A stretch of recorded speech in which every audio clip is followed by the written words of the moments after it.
The story of Atlantis begins not in the depths of the ocean or through archaeological discovery, but in the philosophical schools of ancient Athens around 360 BC. Within the marble colonnades of the Academy, the philosopher Plato crafted two dialogues that would spark centuries of speculation, debate, and exploration. These works, the Timaeus and Critias, represent the sole ancient source for what would become one of history's most enduring mysteries. Plato's account emerges through the voice of Critias, a character based on his great-grandfather, who claims to have inherited the tale through a chain of oral tradition stretching back to the legendary Athenian lawgiver Solon. According to this narrative framework, Solon had traveled to Egypt around 590 BC, where Egyptian priests in the city of Sais revealed to him the ancient records of a great civilization that had existed 9,000 years before their time.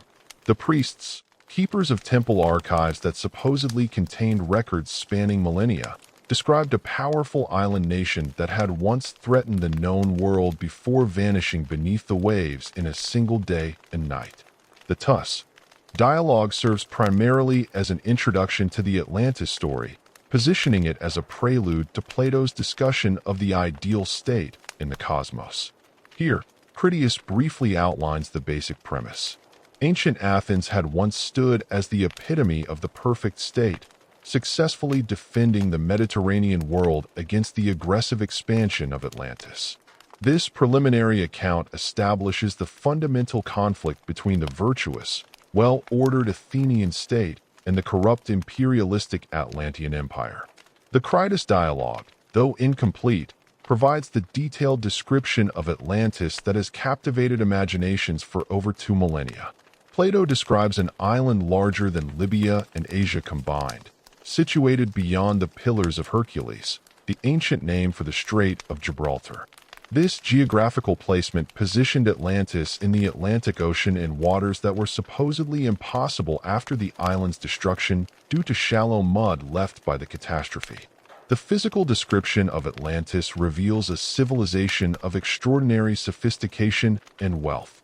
The island consisted of alternating rings of land and water, with the central island measuring approximately 50 stadia in diameter, roughly 5.7 miles.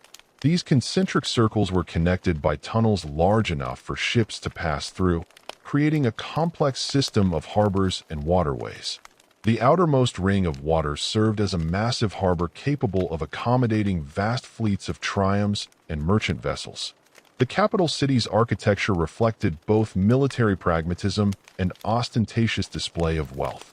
Massive walls surrounded each ring, with the outer wall covered in brass, the middle wall coated in tin, and the innermost wall gleaming with auriculum, a mysterious metal that Plato describes as second in value only to gold.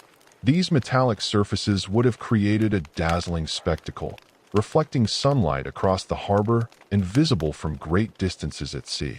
At the heart of the city stood the royal palace and the temple of Poseidon, the patron deity of Atlantis.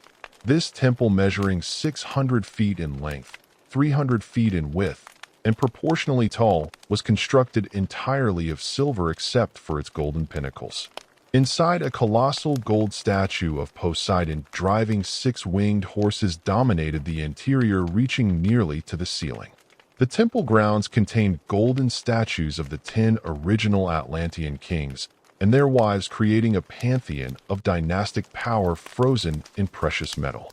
The Atlantean society that Plato describes operated under a unique governmental system combining elements of monarchy, aristocracy, and federalism. 10 kings, all descendants of Atlas, the firstborn son of Poseidon, ruled different regions of the island and its external territories.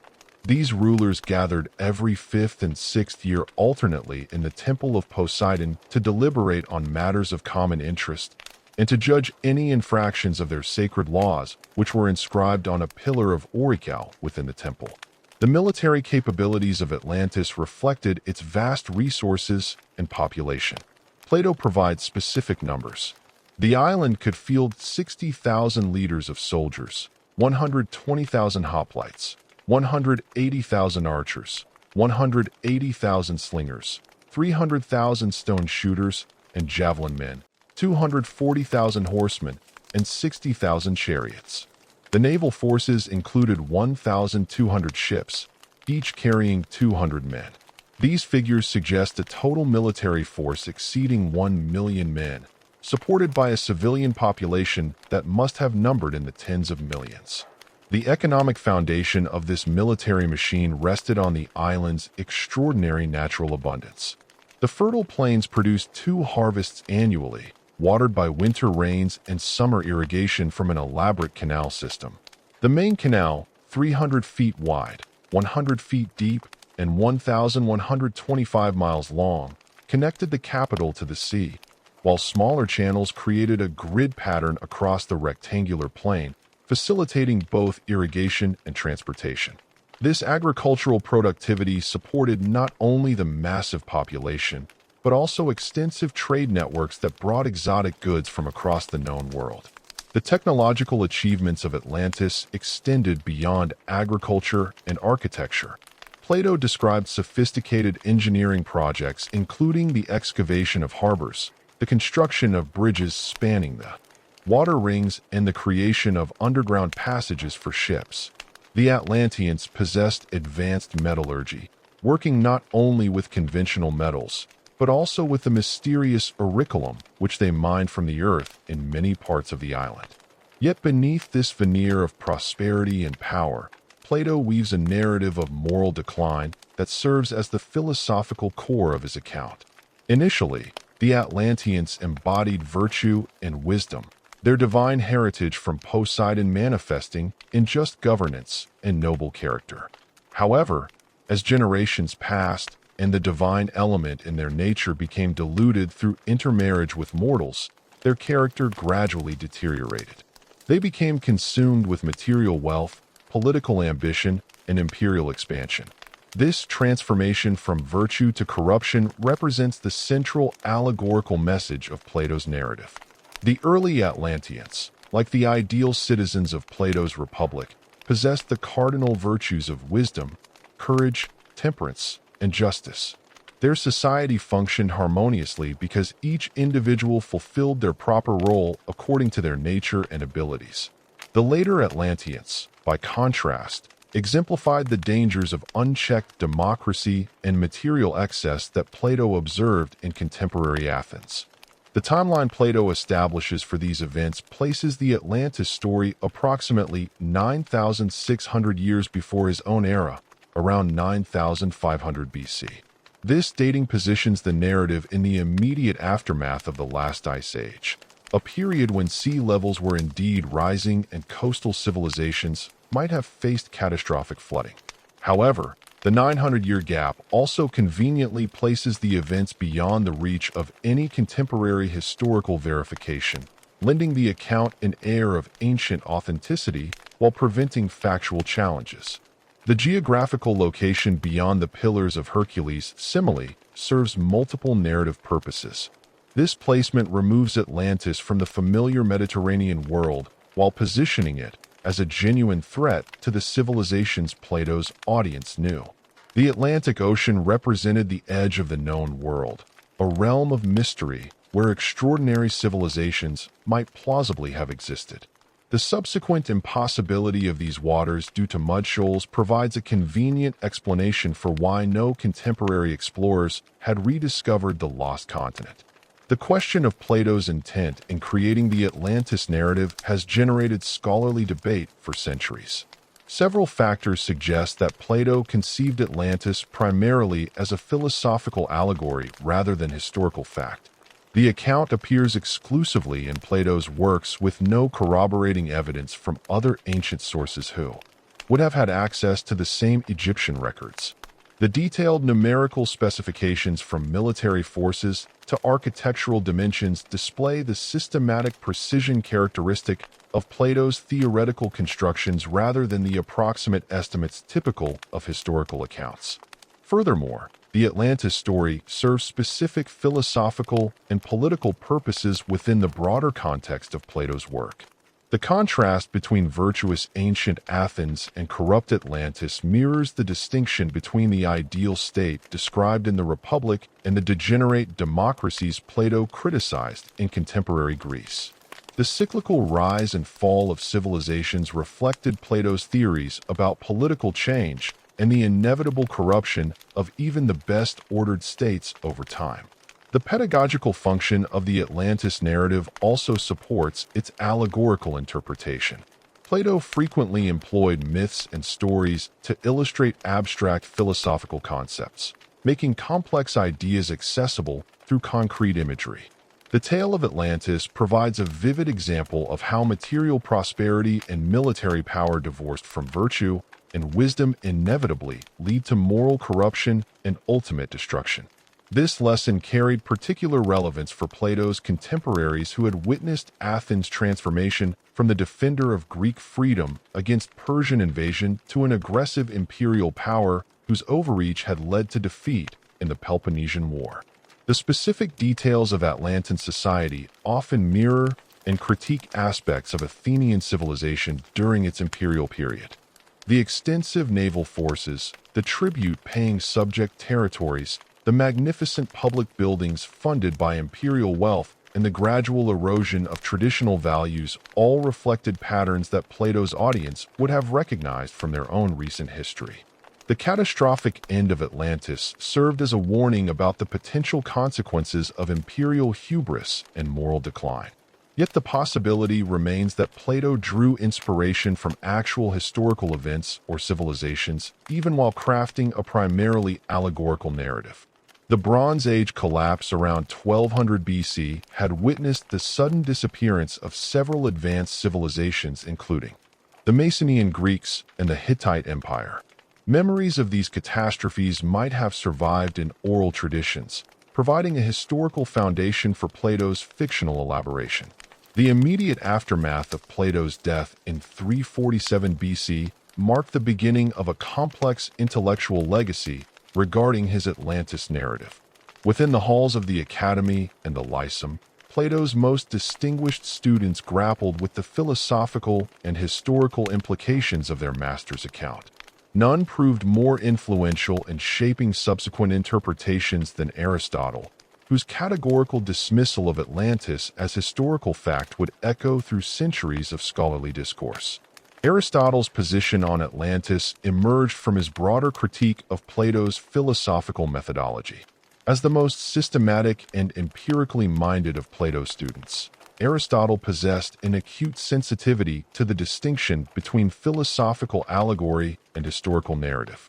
His famous declaration that the man who dreamed it up made it vanish represented more than casual skepticism. It reflected a fundamental disagreement about the proper relationship between philosophical instruction and factual accuracy. This dismissal, preserved in later sources, became the earliest recorded instance of scholarly skepticism toward the Atlantis account. The philosophical context surrounding Aristotle's rejection reveals deeper tensions within the Academy itself. Where Plato employed myth and allegory as vehicles for abstract truths, Aristotle increasingly favored direct logical argument and empirical observation. The Atlantis narrative, with its precise numerical details and elaborate geographical descriptions, presented exactly the kind of fictional framework disguised as historical fact that Aristotle found methodologically problematic. His criticism targeted not merely the content of the story, but Plato's entire approach to philosophical pedagogy. Other immediate disciples of Plato adopted more nuanced positions. Crantor of Sully, who studied directly under Xenocrates in the early 3rd century BC, represented the first known attempt to defend the historical authenticity of the Atlantis account. His commentary on the Tus fragments of which survive in later Neoplatonic sources argued that Plato had indeed based his narrative on genuine Egyptian records. Crantor claimed to have verified the existence of these records during his own travels, though the specific nature of his evidence remains unclear from surviving fragments. The absence of Atlantis references in contemporary historical works presents one of the most compelling arguments for Aristotle's position. Herodotus, writing his histories in the mid-5th century BC, demonstrated exhaustive curiosity about distant lands and ancient civilizations. His accounts encompass regions from Saya to Ethiopia, incorporating local traditions, religious practices, and historical memories spanning centuries. Yet nowhere in his comprehensive survey of the Mediterranean world and its periphery does Herodotus mention any tradition resembling the Atlantis story, despite his documented fascination with Egyptian wisdom and historical records. Similarly, Thucydides, whose history of the Peloponnesian War established new standards for historical accuracy and source criticism, makes no reference to any ancient Athenian victory over a Western maritime empire. Given Thucydides' meticulous attention to Athenian historical traditions and his pride in documenting the city's past achievements, this omission carries particular weight. His account of early Greek history, though brief, includes references to various ancient conflicts and migrations that would have provided natural context for mentioning the Atlantis War if such traditions had existed. The geographic writings of Strabo composed during the early Roman Empire provide perhaps the most systematic ancient critique of the Atlantis narrative. Writing around the time of Augustus, Strabo possessed access to extensive geographical literature from the Hellenistic period, including works by explorers who had ventured beyond the Pillars of Hercules into the Atlantic Ocean. His dismissal of Atlantis as Plato's invention carried the weight of comprehensive geographical knowledge unavailable to earlier critics.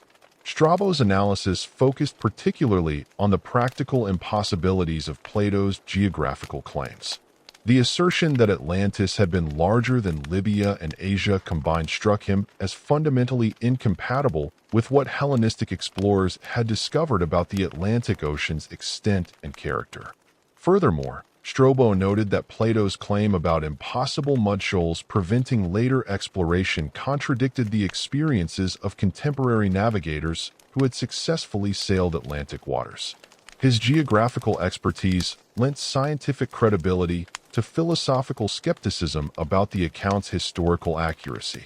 The Roman historical tradition similarly ignored the Atlantis narrative despite extensive engagement with Greek philosophical and historical sources. Livy's monumental Abiend incorporated numerous Greek historical traditions and legends, yet makes no reference to Atlantis despite covering periods when such a story might have provided useful comparative material.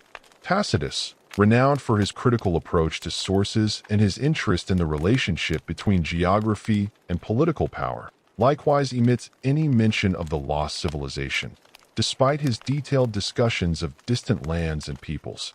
This pattern of omission becomes particularly significant when contrasted with the Roman treatment of other Platonic ideas. Roman intellectuals readily adopted and adapted Plato's political theories, educational philosophy, and metaphysical concepts. Yet, the Atlantis narrative failed to gain traction in Roman historical or geographical literature, suggesting that educated Romans recognized its fictional character even when they embraced other aspects of Platonic thought.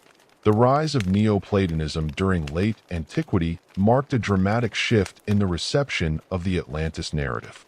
Beginning with Plotinus in the 3rd century AD and reaching full development under prose in the 5th century, Neoplatonic philosophers approached Plato's works with a fundamentally different interpretive framework than their classical predecessors. Rather than viewing the dialogues primarily as philosophical arguments or historical accounts, they understood them as complex allegorical systems encoding profound metaphysical truths. Proclus, writing his extensive commentary on the Tus around 440 AD, devoted considerable attention to defending both the historical accuracy and allegorical significance of the Atlantis account. His approach reflected the Neoplatonic conviction that Plato's writings operated simultaneously on multiple levels of meaning. According to Proclus, the surface narrative of Atlantis described actual historical events, while the deeper allegorical structure revealed truths about the cosmic order and the soul's relationship to material existence. The Neoplatonic defense of Atlantis's historicity rested partly on theological arguments about divine providence and partly on elaborate theories about the relationship between time and eternity. Proclus argued that the Egyptian priests mentioned by Plato possessed genuine access to ancient records because their religious traditions maintained unbroken continuity with primordial wisdom.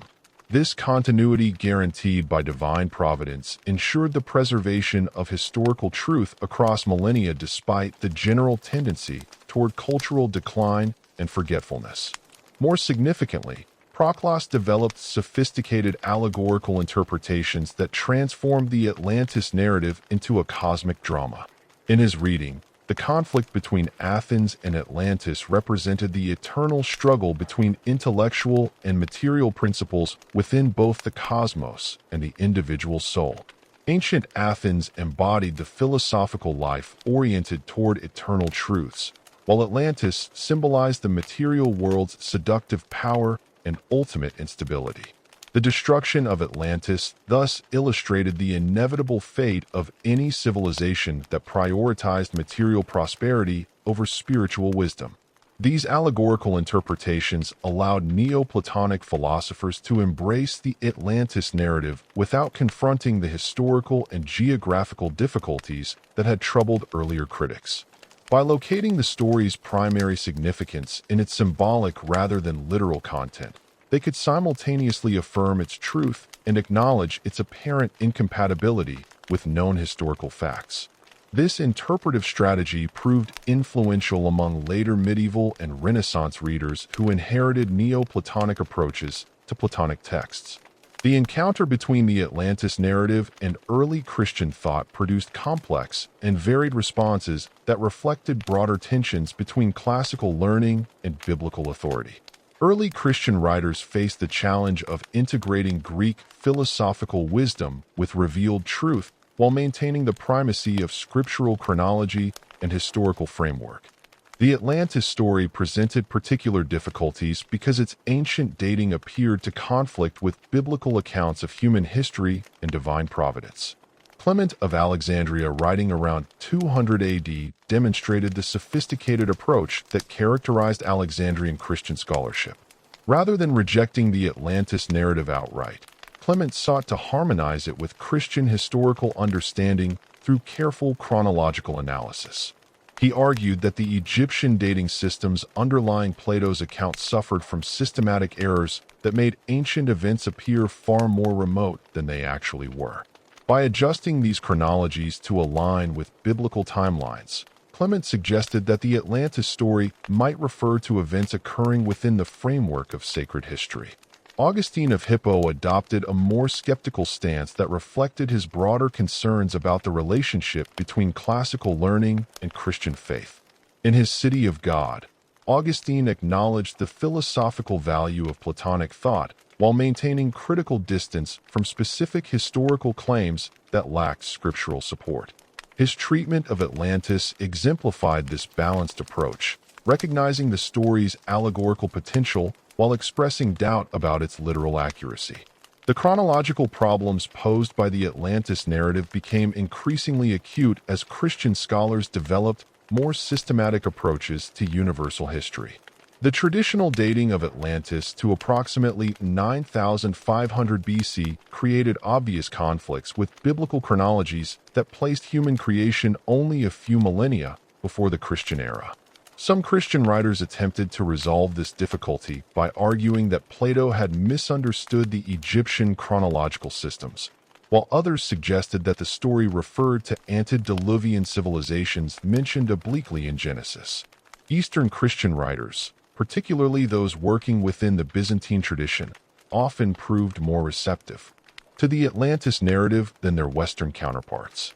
The Byzantine scholarly tradition maintained closer continuity with classical Greek learning and showed greater willingness to integrate non-biblical historical traditions into comprehensive historical frameworks. Some Byzantine chronographers attempted to incorporate the Atlantis story into their universal histories by identifying it with various biblical or post-biblical events. The patristic treatment of Atlantis also reflected broader theological concerns about divine justice and the fate of civilizations. Many Christian writers found in the destruction of Atlantis a powerful illustration of divine judgment against human pride and corruption. This theological interpretation allowed them to embrace the story's moral message while remaining agnostic about its historical accuracy.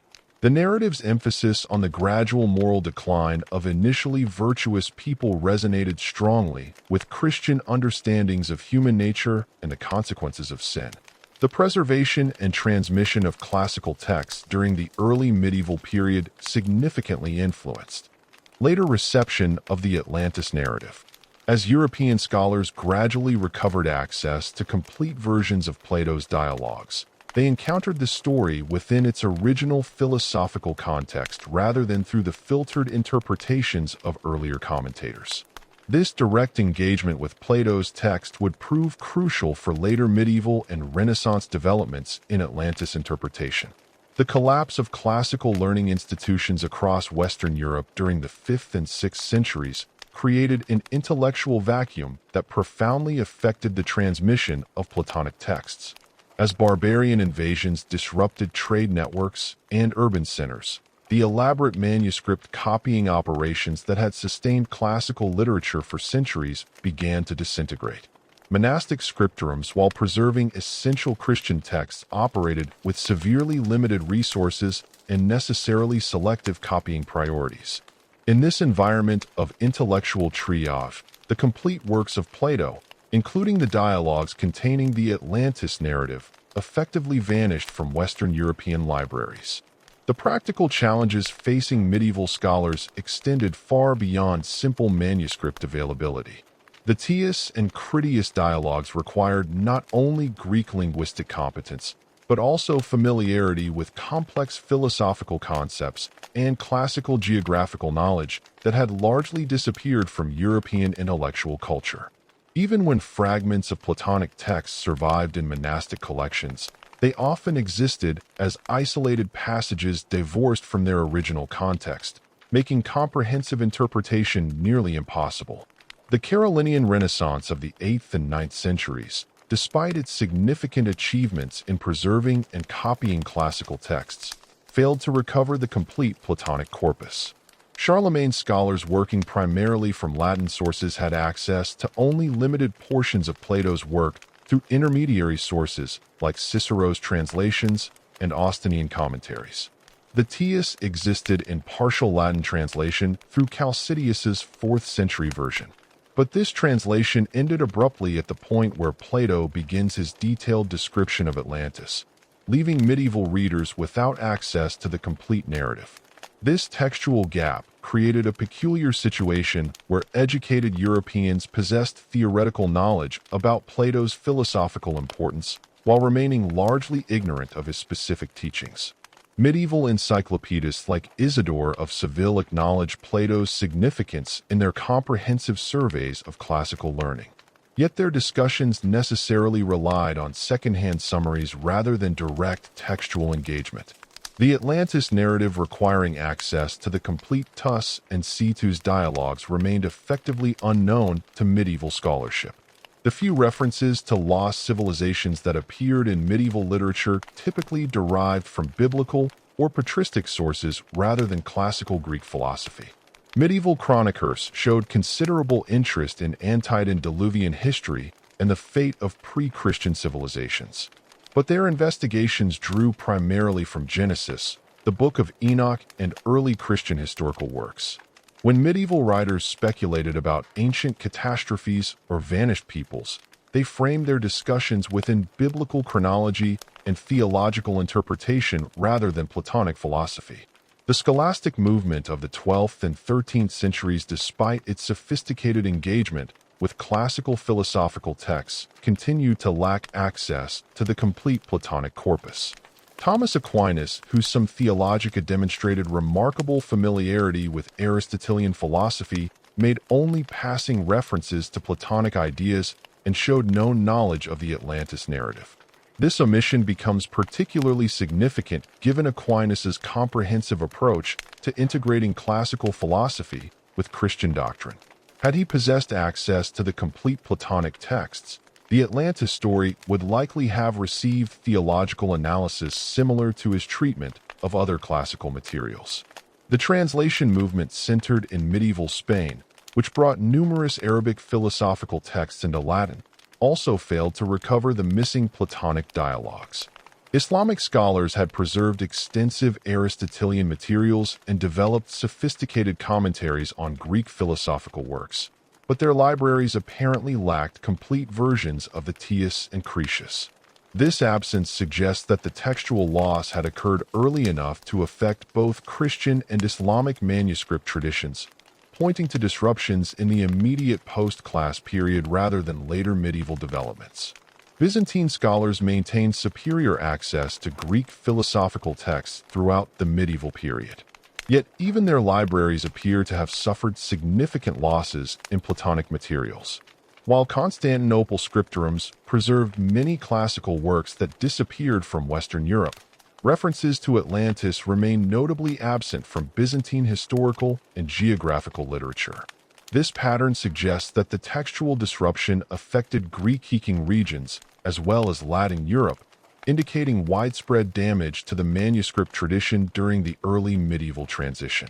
The absence of Atlantis references in medieval literature becomes particularly striking when contrasted with the period's fascination with geographical speculation and legendary lands. Medieval writers displayed intense curiosity about distant regions, mythical islands, and lost civilizations, producing elaborate accounts of places like the earthly paradise, the kingdom of Prester John, and various Atlantic islands reported by sailors. The intellectual appetite clearly existed for narratives like the Atlantis story. Yet, the specific Platonic account remained unavailable to satisfy this curiosity. The Renaissance transformation of European intellectual culture began with the gradual recovery of classical Greek texts through contact with Byzantine scholars and the systematic exploration of monastic libraries. The fall of Constantinople in 1453 accelerated this process by forcing Greek scholars westward, carrying with them manuscript collections that had survived in Eastern libraries. Among these recovered texts were complete versions of Plato's dialogues, including the Timaeus and Critias that contain the full Atlantis narrative. Marsilio Fino's monumental Latin translation of Plato's complete works, completed in Florence around 1484, marked the decisive moment in the Atlantis narrative's return to European consciousness. Vicino, working under the patronage of Cosimo de' Medici, approached his translation project with both scholarly rigor and philosophical enthusiasm that reflected the broader Renaissance engagement with classical antiquity. His translation made Platonic texts accessible to educated Europeans for the first time in nearly a millennium, creating the foundation for renewed scholarly engagement with the Atlantis story. Fino's interpretive approach to the Atlantis narrative reflected his deep commitment to Neoplatonic philosophy and his belief in the fundamental compatibility between Platonic wisdom and Christian truth. Rather than viewing the story as either pure fiction or literal history, Fino understood it as a complex allegorical framework that encoded profound truths about human nature and divine providence. His commentary emphasized the moral dimensions of the narrative, interpreting the rise and fall of Atlantis as an illustration of the eternal conflict between spiritual and material values. The Medici court's intellectual environment proved particularly receptive to the Atlantis narrative's themes of lost wisdom and ancient greatness. Renaissance humanists, acutely conscious of their own civilization's relationship to classical antiquity, found in the Atlantis story a powerful metaphor for the recovery and loss of cultural achievement. The parallel between their own efforts to recover classical learning and Plato's account of ancient wisdom preserved in Egyptian temples resonated strongly with humanist sensibilities. Pico della Mirandola's engagement with the Atlantis narrative exemplified the Renaissance synthesis of classical philosophy, Christian theology, and esoteric wisdom traditions. His oration on the dignity of man reflected the same confidence in human potential that characterized Plato's description of early Atlantean civilization. While his warnings about the dangers of material excess echoed the moral decline that Plato attributed to later Atlantean generations, this thematic convergence helped establish the Atlantis story as a central reference point for Renaissance discussions about human nature and civilizational development. The printing revolution of the late 15th century dramatically expanded access to Phino's Platonic translations, ensuring that the Atlantis narrative reached scholarly audiences throughout Europe. The 1491 Venetian edition of Ficino's translation produced by Aldus Manutius exemplified the new technology's capacity to disseminate classical texts with unprecedented speed and accuracy. Within decades, educated Europeans from London to Prague possessed access to complete versions of the Timaeus and Critias, ending the millennium-long absence of the Atlantis story from European intellectual discourse. The rediscovery of the Atlantis narrative coincided with the Age of Exploration's dramatic expansion of geographical knowledge, creating unprecedented opportunities for new interpretations of Plato's account. Columbus's voyages across the Atlantic Ocean beginning in 1492 occurred within a decade of Ficino's translation project, establishing a remarkable chronological convergence between textual recovery and geographical exploration. This timing proved crucial for subsequent interpretations of the Atlantis narrative as European scholars suddenly possessed both access to Plato's complete account and contemporary evidence of previously unknown lands beyond the Atlantic. The Spanish conquest of the Aztec Empire provided particularly compelling material for Atlantis speculation. Hernán Cortés's letters describing Tenochtitlan's sophisticated urban planning, elaborate water management systems, and vast wealth immediately reminded educated Europeans of Plato's description of the Atlantean capital.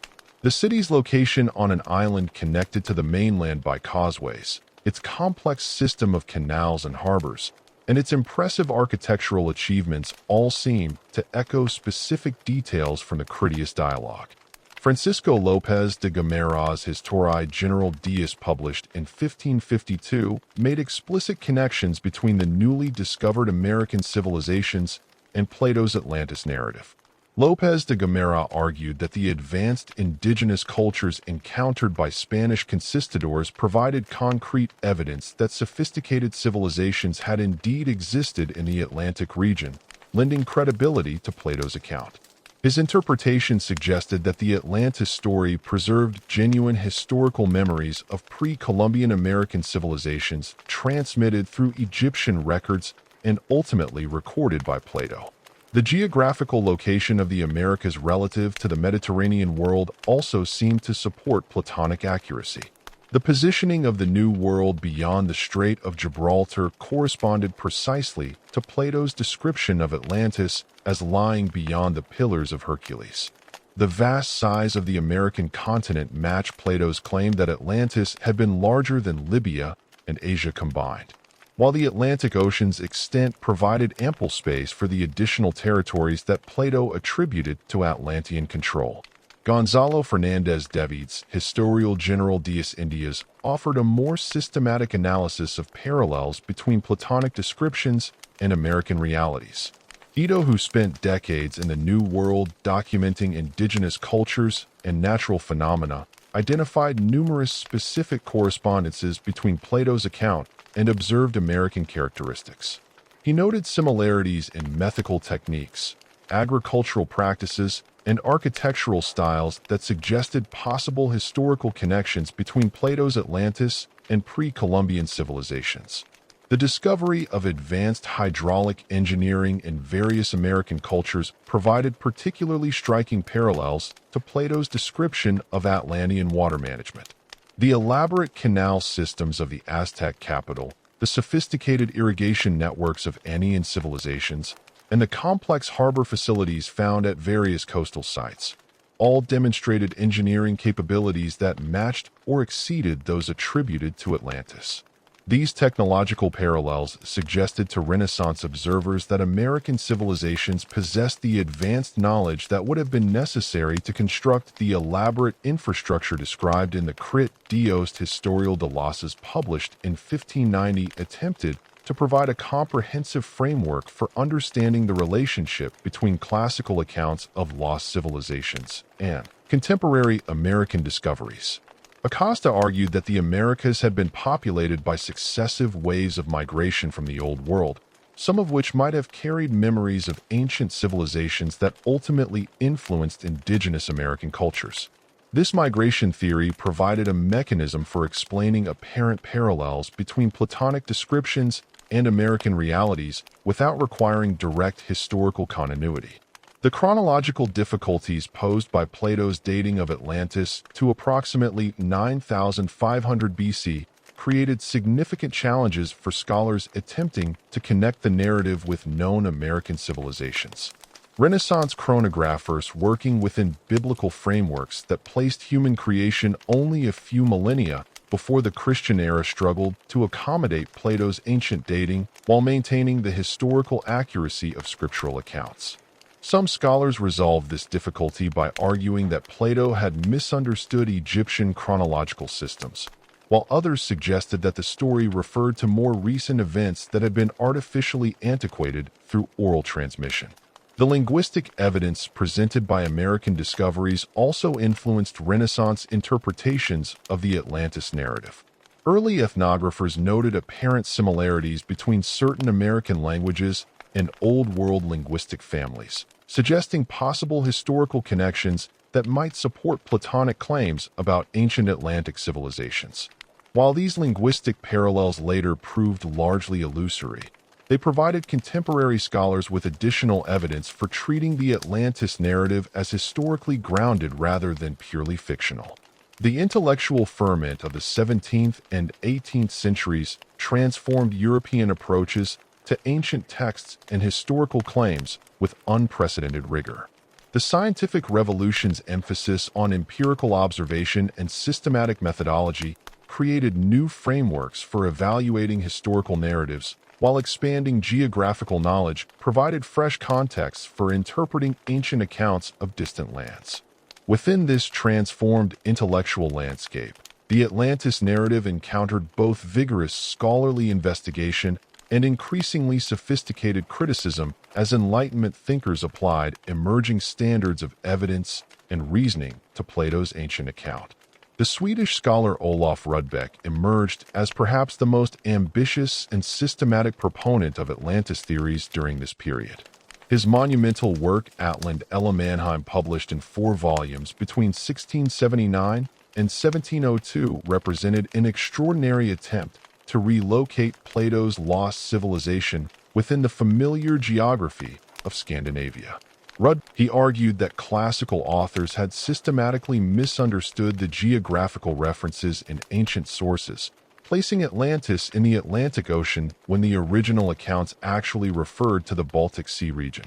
According to Rodbeck's reconstruction, the Pillars of Hercules mentioned by Plato did not refer to the Strait of Gibraltar, but rather to some northern geographical feature, possibly the narrow passages between Danish islands or the entrance to the Baltic Sea itself.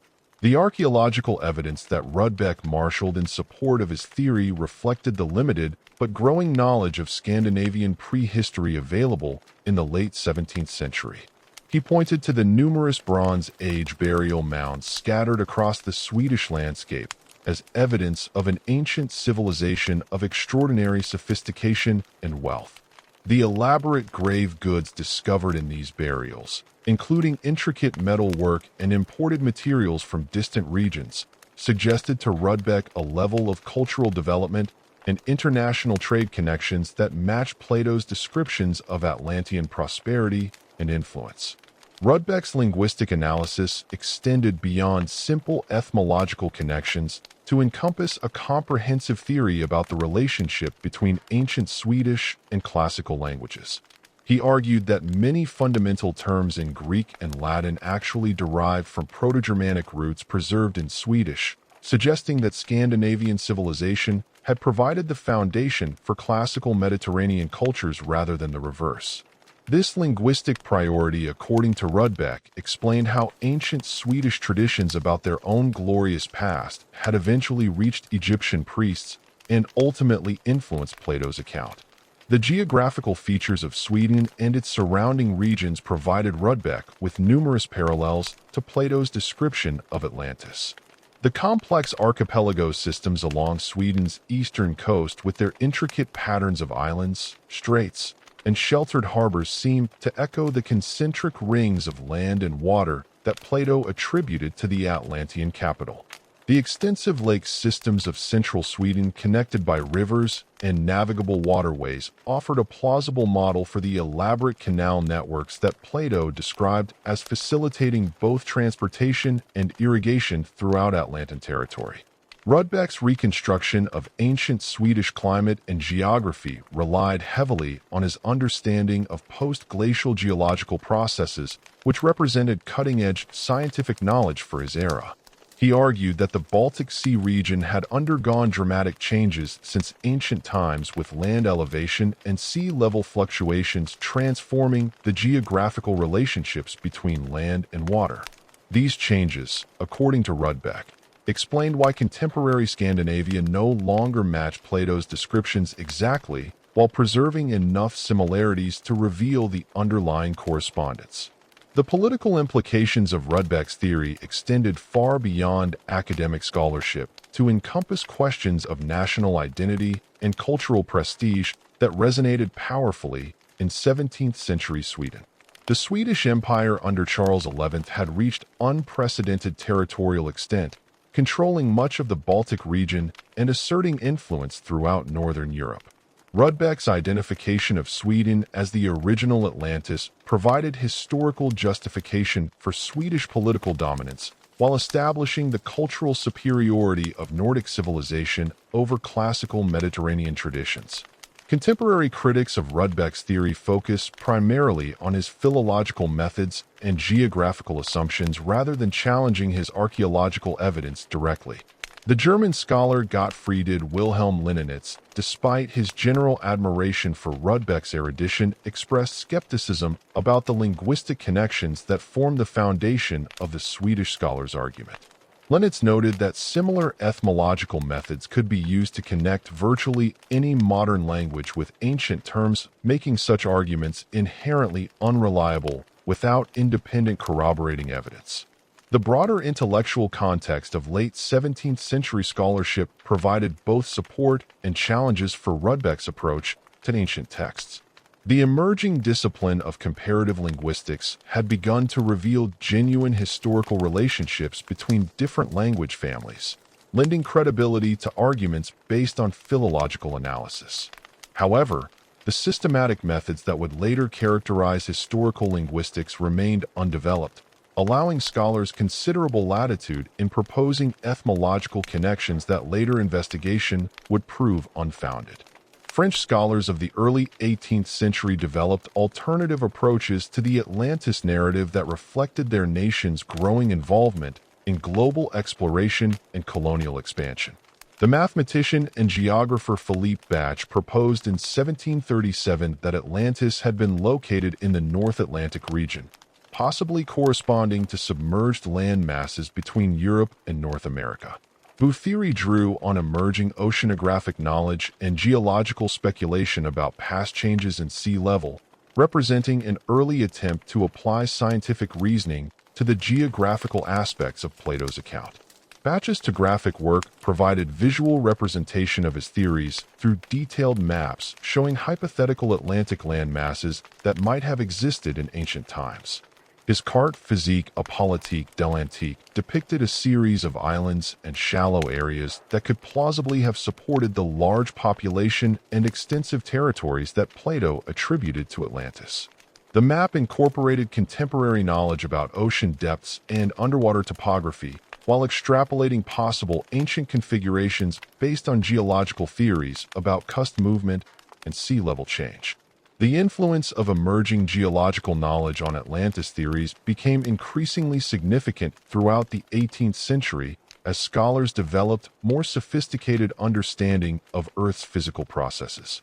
The recognition that sea levels had changed dramatically over geological time provided a plausible mechanism for explaining how large land masses might have disappeared beneath ocean waters. The discovery of marine fossils in mountain regions demonstrated that current geographical relationships between land and sea differed significantly from past configurations, lending credibility to claims about vanished continents. Voltaire's treatment of the Atlantis narrative in his essay Serm exemplified the Enlightenment's critical approach to ancient authorities and historical claims. Rather than accepting Plato's account at face value or attempting to identify specific geographical locations for Atlantis, Voltaire subjected the narrative to systematic rational analysis that revealed numerous internal inconsistencies and implausibilities. His critique focused particularly on the chronological problems posed by Plato's dating and the absence of corroborating evidence from other ancient sources. The methodological innovations of 18th-century historiography provided new tools for evaluating ancient texts that fundamentally changed scholarly approaches to narratives like Atlantis. Edward Gibbon's Decline and Fall of the Roman Empire demonstrated how careful source criticism and systematic comparison of different accounts could reveal the historical accuracy or inaccuracy of ancient claims. These methods, when applied to the Atlantis narrative, highlighted the unique character of Plato's account and its isolation from other ancient historical traditions.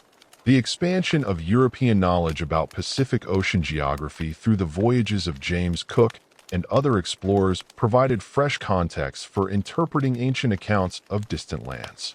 The discovery of sophisticated Polynesian civilizations scattered across vast oceanic distances demonstrated that advanced cultures could indeed exist on remote islands, lending some credibility to claims about ancient Atlantic civilizations.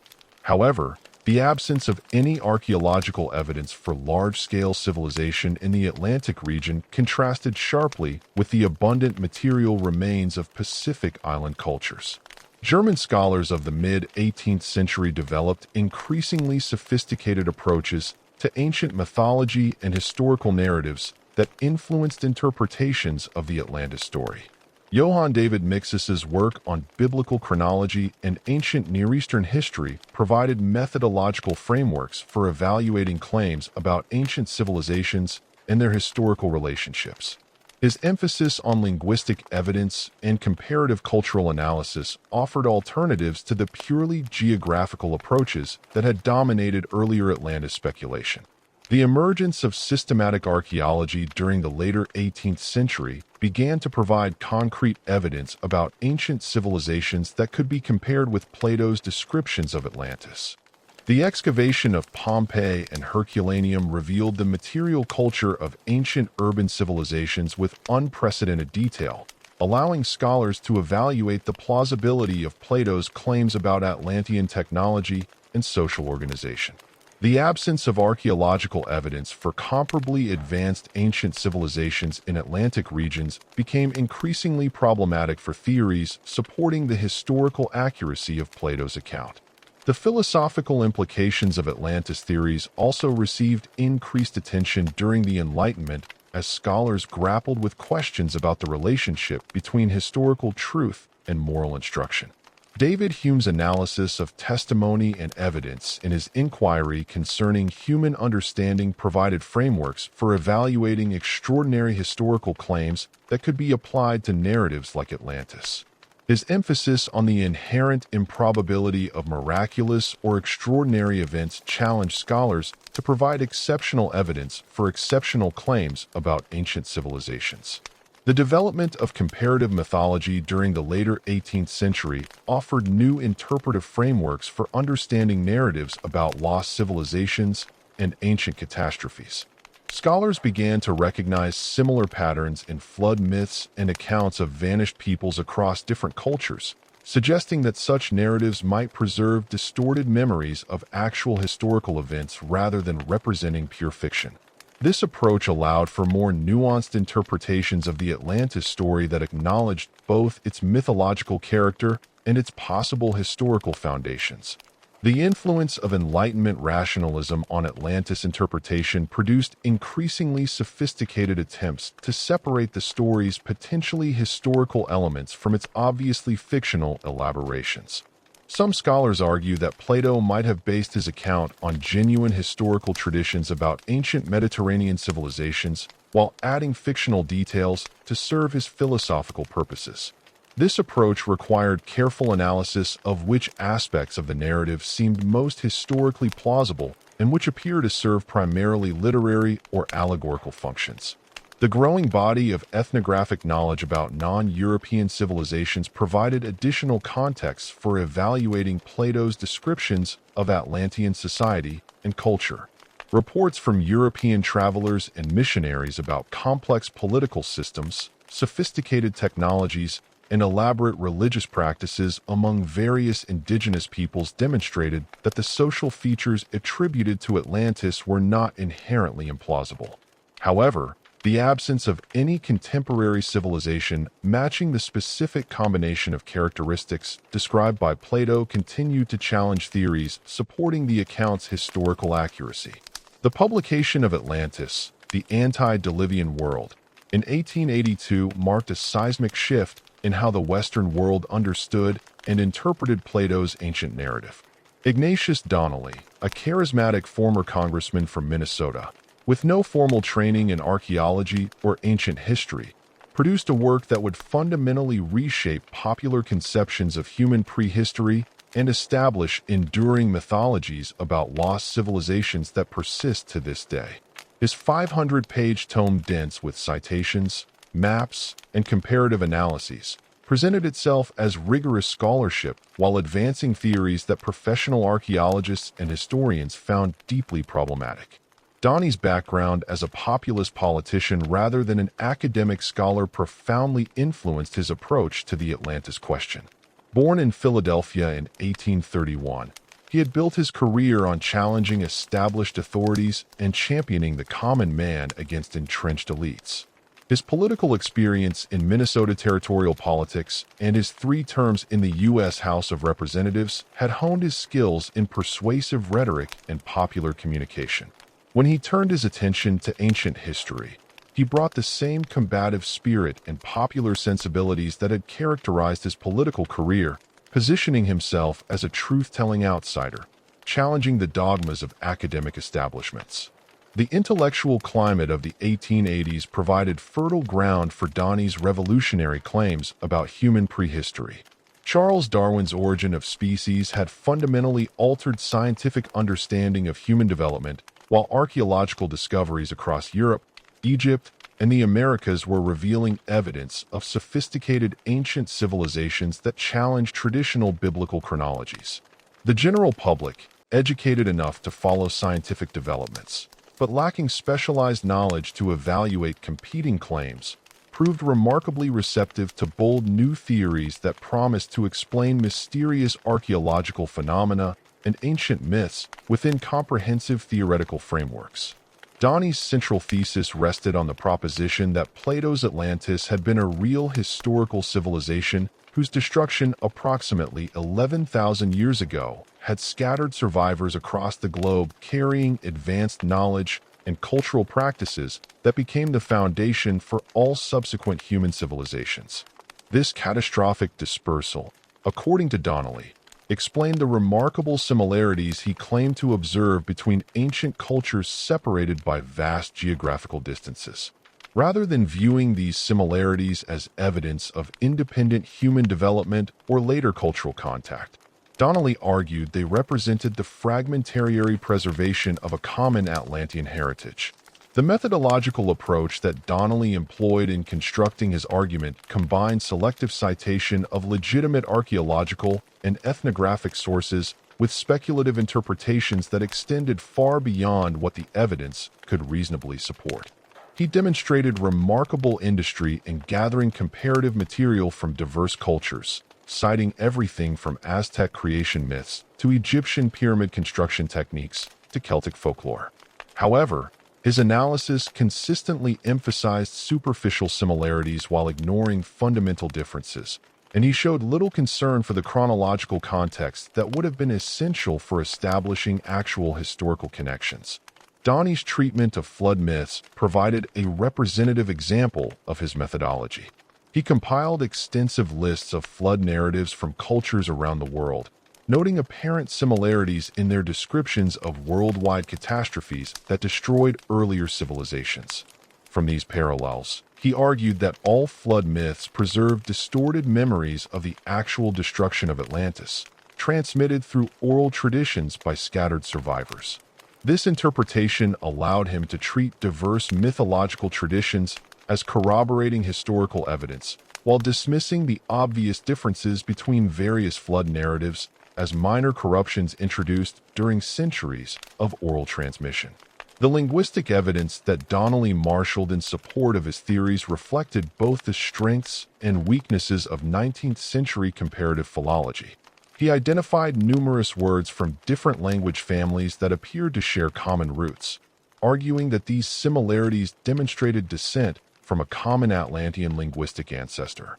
His etymological analyses range from plausible connections between related Indo-European languages to wildly speculative derivations that linked unrelated linguistic families through chains of hypothetical sound changes. Professional linguists recognized that Donnie's methods could be used to prove virtually any desired linguistic relationship, making his conclusions essentially meaningless from a scholarly perspective. The architectural parallels that formed another pillar of Donnie's argument drew on the growing body of archaeological knowledge about ancient construction techniques and monumental buildings. He noted that cultures as diverse as the ancient Egyptians, Mesoamerican civilizations, and various European megalithic builders had all constructed massive stone structures using sophisticated engineering techniques. These similarities, according to Donnelly, could only be explained by assuming that all these cultures had inherited their architectural knowledge from Atlantean colonists who had escaped the Great Catastrophe. Donnie's analysis of pyramid construction proved particularly influential in establishing lasting Atlantis mythologies. He argued that the mathematical precision evident in Egyptian pyramids combined with similar structures found in Mexico and other regions demonstrated the global spread of advanced Atlantean knowledge. His calculations of pyramid dimensions and astronomical alignments, while often mathematically accurate, extended into speculative interpretations about encoded ancient wisdom that went far beyond what the archaeological evidence could support. The popular fascination with pyramid mysteries that his work helped establish would influence subsequent generations of alternative historians and conspiracy theorists. The metallurgical evidence that Donnelly cited reflected genuine archaeological discoveries about ancient metal working techniques that had impressed contemporary scholars. The sophisticated bronze and iron technologies found in various ancient cultures. His interpretation ignored the well-documented gradual development of metallurgical techniques through cultural contact and technological innovation, instead attributing all advances to Atlantean inheritance. The botanical and zoological arguments that Donnelly advanced demonstrated both his wide reading in contemporary scientific literature and his tendency to extend legitimate observations into unsupported theoretical frameworks. He noted that many cultivated plants and domesticated animals appeared to have been developed simultaneously in different regions of the world, suggesting to him coordinated agricultural development directed by Atlantean colonists. His analysis ignored the extensive scholarly work on plant and animal domestication that had already demonstrated independent development in different regions, instead interpreting all agricultural similarities as evidence of common Atlantean origin. The religious and mythological parallels that Donnelly identified formed perhaps the most emotionally compelling aspect of his argument for contemporary readers. He compiled extensive catalogs of similar creation myths, hero legends, and religious practices from cultures around the world, arguing that these similarities demonstrated the global influence of Atlantean religious traditions. His analysis of flood myths, creation stories, and tales of culture-bearing gods arriving from across the sea resonated powerfully with readers familiar with biblical narratives and classical mythology, providing a framework that seemed to unify diverse religious traditions within a single historical explanation. The impact of Donnie's work on popular consciousness proved immediate and profound, transforming Atlantis from an obscure philosophical dialogue into a central reference point for discussions about human prehistory and lost civilizations. The book's commercial success was extraordinary for a work of scholarship, going through multiple editions and translations that brought Donnie's theories to readers across Europe and America. Public lectures based on the book drew large audiences eager to hear about the dramatic revelations that promised to revolutionize understanding of human history. The Victorian context that made Donnie's theories particularly appealing reflected broader cultural anxieties and aspirations that characterized the late 19th century.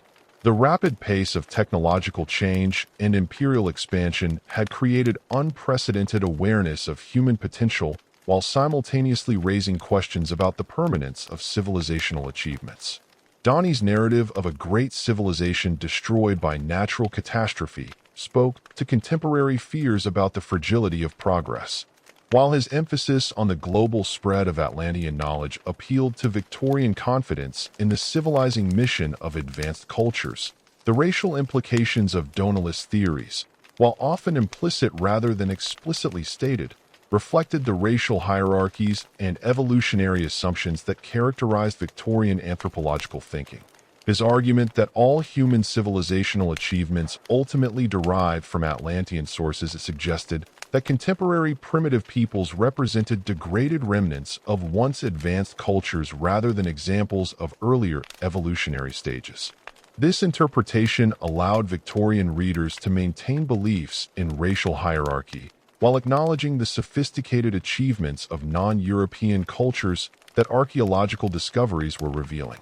The influence of Donnie's work on subsequent Atlantis researchers proved both extensive and lasting, establishing interpretive frameworks and evidentiary standards that would characterize alternative archaeology for generations.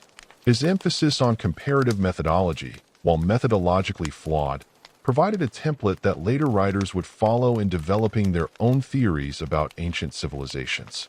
The specific parallels he identified between different cultures became standard reference points for subsequent Atlantis literature, creating a self-reinforcing cycle of citation that gave his arguments apparent scholarly support.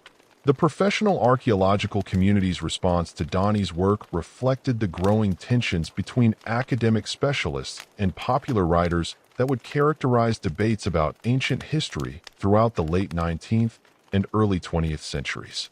While some scholars acknowledged Donnie's industry in gathering comparative material, they uniformly rejected his theoretical framework and interpretive methods. The absence of archaeological evidence for any advanced civilization in the Atlantic region during the time period Donnelly proposed remained a fundamental obstacle to accepting his theories. Regardless of the superficial parallels he identified between different cultures, the establishment of specific Atlantis tropes through Donnie's work created lasting influences on popular culture and alternative historical thinking that extended far beyond scholarly debates. His emphasis on advanced ancient technology, global catastrophic destruction, and the preservation of secret knowledge by survivor populations became standard elements in subsequent lost civilization narratives. The specific details he provided about Atlantean society, technology, and global influence became canonical references that later writers would elaborate and modify while maintaining the basic framework. He'd established the methodological innovations that Donnelly introduced, despite their scholarly limitations, demonstrated new possibilities for synthesizing diverse sources of information in support of comprehensive historical theories. His use of comparative analysis, while often superficial and selective, showed how apparent patterns across different cultures could be marshaled as evidence for historical claims. The visual presentation of his arguments through maps, charts, and illustrations provided models for subsequent popular historical writing that emphasized accessibility and dramatic impact over scholarly rigor. The lasting appeal of Donnie's theories reflected deeper human needs for comprehensive explanations of historical mysteries and cultural similarities that conventional academic approaches seemed unable to satisfy. His narrative provided satisfying answers to questions about the origins of civilization, the meaning of ancient myths, and the connections between geographically separated cultures that resonated with readers seeking alternatives to fragmented specialist knowledge. The emotional satisfaction of his grand unified theory of human prehistory proved more compelling to general audiences than the cautious provisional conclusions that characterize professional archaeological scholarship. The transformation of Atlantis from Donnie's pseudo-archaeal construct into a cornerstone of modern occult doctrine began with Helena Blavatsky's ambitious synthesis of Eastern philosophy, Western esotericism, and speculative anthropology in the 1880s. Blavatsky, a Russian aristocrat turned spiritual teacher, possessed an extraordinary talent for weaving together disparate religious and philosophical traditions into comprehensive cosmological systems that promise to reveal hidden truths about human spiritual evolution.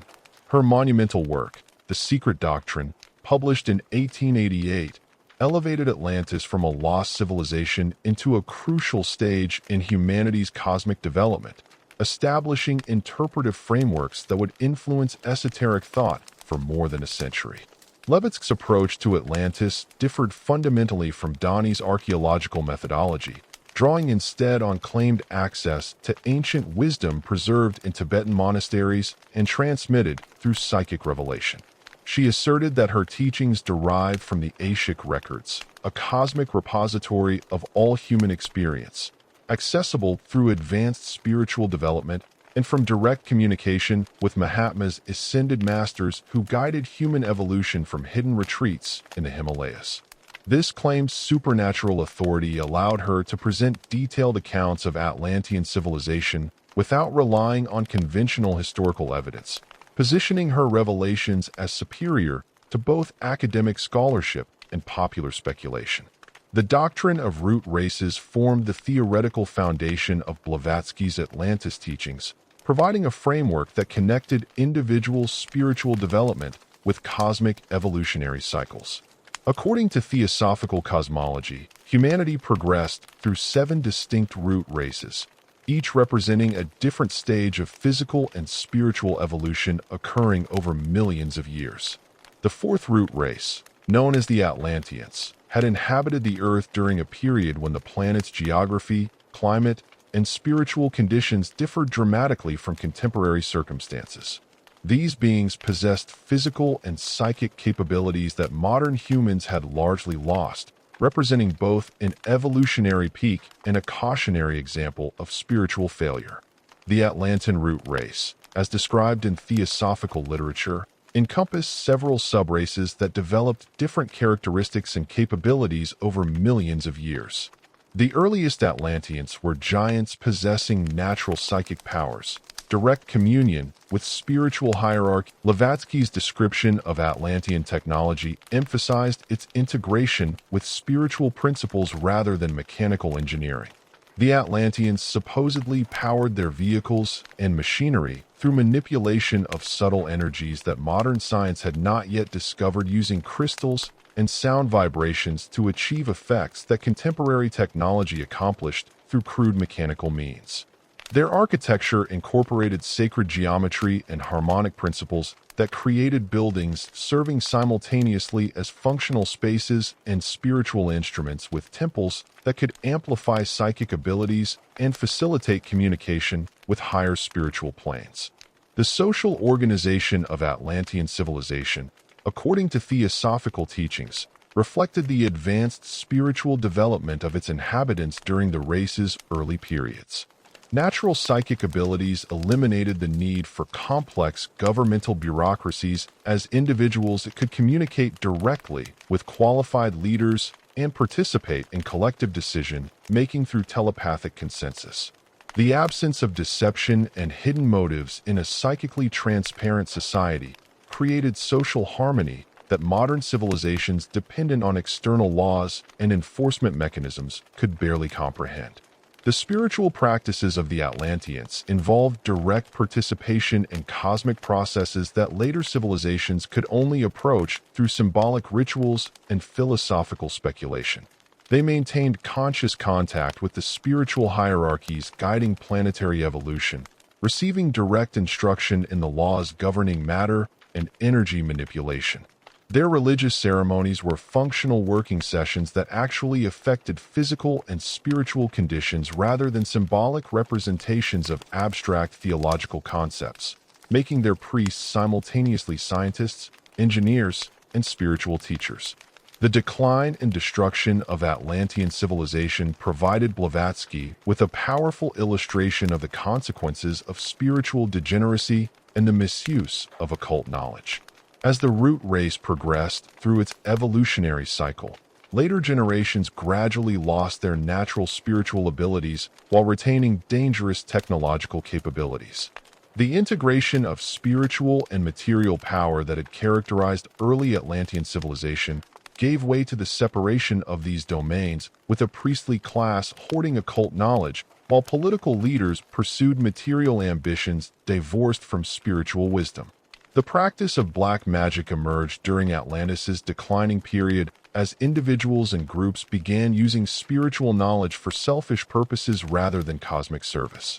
The same psychic abilities and energy manipulation techniques that had created Atlantean civilization's golden age became tools for personal grandizement and the domination of others. Secret societies developed within Atlantean society, preserving dangerous occult practices while corrupting the spiritual teachings that had originally guided the race's development. The final destruction of Atlantis occurred through a combination of natural catastrophes and the consequences of spiritual corruption. According to theosophical accounts, the misuse of spiritual forces had disrupted the subtle energy patterns maintaining the continent's physical stability, while the accumulation of negative karma from black magic practices had attracted destructive cosmic influences. The great cataclysm that sank Atlantis beneath the ocean represented both a natural geological process and a spiritual cleansing that removed a corrupted civilization whose continued existence would have hindered planetary evolution. The survivors of Atlantis' destruction carried both beneficial knowledge and dangerous corruptions to other parts of the world, establishing the foundation for subsequent civilizations while perpetuating the spiritual conflicts that had destroyed their homeland. Some Atlantean refugees preserved authentic spiritual teachings and became the founders of ancient mystery schools in Egypt, India, and other regions where esoteric knowledge continued to be transmitted through initiated lineages. Other survivors brought corrupted practices and became the source of black magic traditions that continued to threaten human spiritual development throughout history. The influence of Atlantean karma on subsequent human evolution explained. According to theosophical doctrine, many of the spiritual and social problems affecting modern civilization, the same souls who had participated in Atlantis' rise and fall were reincarnating in contemporary times, bringing both advanced capabilities and unresolved spiritual conflicts from their previous existence. The technological achievements of the modern era represented a partial recovery of Atlantean abilities, but without the spiritual wisdom necessary to use these powers constructively, humanity risked repeating the same destructive patterns that had led to Atlantis' downfall. Rudolf Steiner's anthroposophical interpretation of Atlantis built upon theosophical foundations while developing distinctive approaches to spiritual evolution and human development that reflected his background in German idealist philosophy and his personal clairvoyant investigations. Steiner, who had initially been associated with the Theosophical Society before founding his own Anthroposophical Society in 1913, claimed direct spiritual perception of Atlantean civilization through developed supersensible faculties that allowed him to investigate past evolutionary periods with scientific precision. Steiner's account of Atlantean civilization emphasized the fundamental differences between ancient and modern consciousness that made direct comparison between these periods problematic. According to anthroposophical teachings, the Atlanteans possessed a dreamlike consciousness that provided direct access to spiritual realities but lacked the sharp intellectual discrimination that characterized post-Atlantean thinking.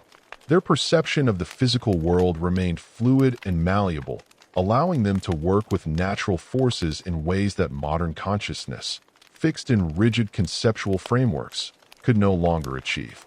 The educational methods employed in Atlantean civilization reflected their different relationship to knowledge and learning. According to Steiner's investigations, rather than acquiring information through external instruction, Atlanteans developed their capabilities through direct participation in cosmic processes guided by advanced teachers who possessed full spiritual vision. The development of individual faculties occurred through graduated exposure to spiritual influences that awakened dormant capacities rather than through the accumulation of conceptual knowledge that characterized later educational approaches. The agricultural and technological practices of the Atlanteans operated through their ability to work directly with the life forces animating plants, animals, and natural processes. They could stimulate plant growth, direct animal behavior, and manipulate weather patterns through spiritual influence rather than mechanical intervention. Their tools and machines functioned as extensions of human will and spiritual energy rather than as independent mechanical devices, creating a technology that was simultaneously more advanced and more harmoniously integrated with natural processes than modern industrial methods. The social institutions of Atlantean civilization reflected their natural spiritual hierarchy, based on actual levels of spiritual development rather than external social conventions. Leadership positions were occupied by individuals whose advanced spiritual faculties qualified them to perceive the needs of the community and the requirements of evolutionary development. The absence of democratic political processes reflected not authoritarian oppression, but the natural recognition of spiritual authority by those with less developed capacities. The mystery centers that flourished during Atlantis' later periods served as bridges between the ancient dream consciousness and the emerging intellectual awareness that would characterize post-Atlantean civilization. These institutions provided controlled environments where selected individuals could develop new forms of consciousness while maintaining connection to the spiritual realities that Atlantean culture had naturally accessed. The initiation practices developed in these centers became the foundation for the mystery schools that preserved spiritual knowledge throughout subsequent historical periods. The catastrophic end of Atlantean civilization represented a necessary evolutionary transition rather than simply a punishment for spiritual corruption. According to Steiner's interpretation, the dream consciousness that had enabled Atlantean achievements had become an obstacle to further human development, preventing the emergence of individual freedom and moral responsibility that required clear intellectual discrimination. The destruction of Atlantis allowed human evolution to proceed toward the development of ego consciousness and independent thinking that would eventually enable individuals to freely choose their spiritual development. The post-Atlantean cultural epochs described by Steiner traced the gradual recovery and transformation of Atlantean capabilities through different approaches to spirit. The Egyptian Chaldean epoch developed the intellectual and technical capabilities necessary for manipulating physical forces, leading eventually to the Greek-Roman period's achievement of individual personality development. Edgar Cayce's psychic readings about Atlantis delivered during trance states between 1923 and 1944 provided the most detailed and influential modern account of the lost civilization, while establishing interpretive frameworks that would dominate New Age approaches to ancient mysteries. Cayce, a photographer from Kentucky with no formal education in history or archaeology, claimed to access information about past lives and historical events through psychic means while in an unconscious state. His 14,000 documented readings included over 700 references to Atlantis, creating a comprehensive narrative that combined theosophical concepts with distinctive American metaphysical traditions. The Atlantean civilization described in Cayce's readings spanned a period from approximately 200,000 to 10,000 BC, encompassing multiple technological and spiritual developments that occurred over vast time periods. According to these psychic revelations, Atlantis had experienced three major periods of destruction caused by the misuse of advanced technology, with the final cataclysm around 10,500 BC completely submerging the continent beneath the Atlantic Ocean. The survivors of these destructions had migrated to various parts of the world, carrying Atlantean knowledge and establishing the foundations for ancient Egyptian, Mayan, and other advanced civilizations.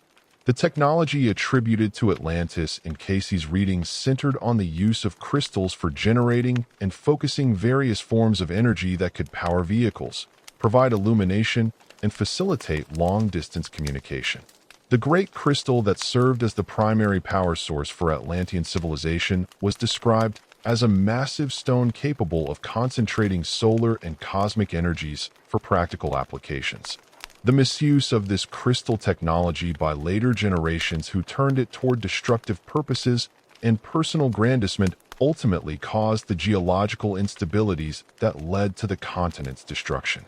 The social organization of Atlantis, according to Casey's readings, involved a complex mixture of highly advanced spiritual beings and more primitive human types who coexisted in relationships that sometimes created conflict and exploitation.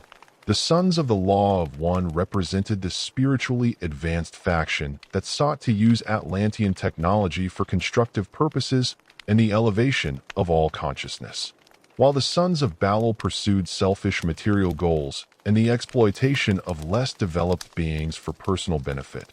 The increasing dominance of the Sons of Bil during Atlantis' later periods created the spiritual conditions that attracted the final catastrophic destruction. The reincarnation patterns described in Casey's readings suggested that many souls who had lived in Atlantis were returning to incarnation during the 20th century, bringing both advanced capabilities and unresolved karmic patterns from their previous existence. These returning Atlantean souls were said to possess natural abilities and technology, healing, and spiritual development that could contribute to human progress. But they also carried tendencies toward the misuse of power and the pursuit of material goals that had characterized Atlantis' decline.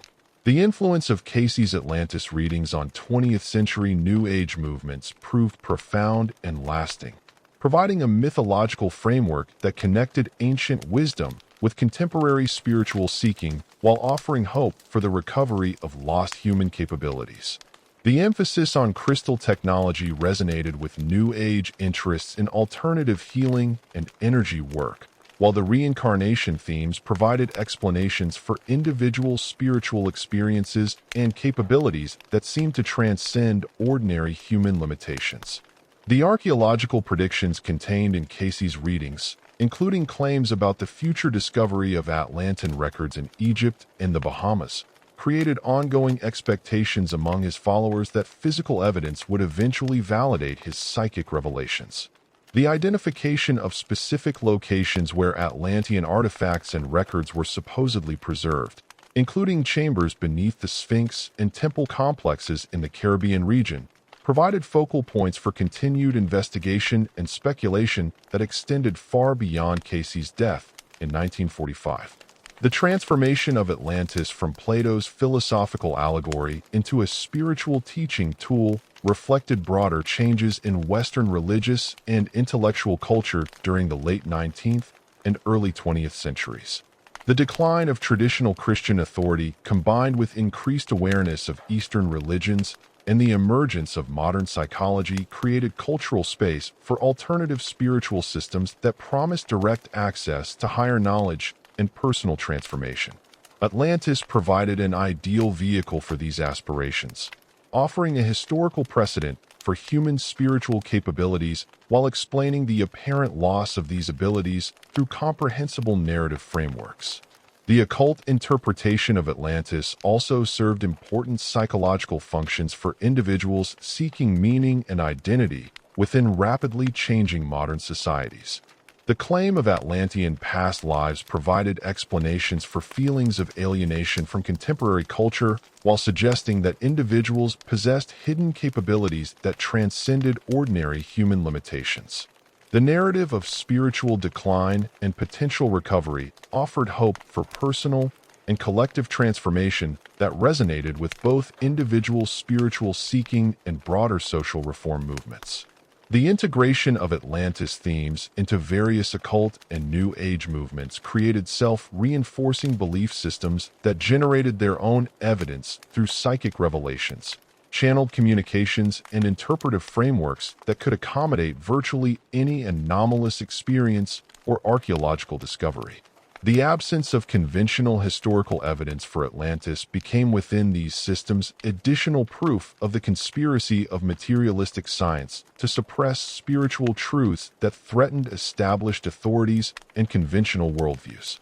The systematic application of modern scientific methodology to Atlantis claims began in earnest during the early 20th century as professional archaeology established rigorous standards for evidence evaluation and peer review processes that would fundamentally challenge the speculative theories that had flourished during the Victorian era. The development of stratigraphic excavation techniques, radiocarbon dating methods, and comparative archaeological analysis provided tools for investigating ancient civilizations with unprecedented precision, creating opportunities to test the various claims about Atlantean influence on known historical cultures, while simultaneously revealing the absence of evidence for any advanced Atlantic civilization during the periods proposed by different theorists. The archaeological investigation of Mediterranean Bronze Age civilizations during the first half of the 20th century produced discoveries that initially seemed to support some aspects of Atlantis theories, while ultimately demonstrating the dangers of superficial historical parallels.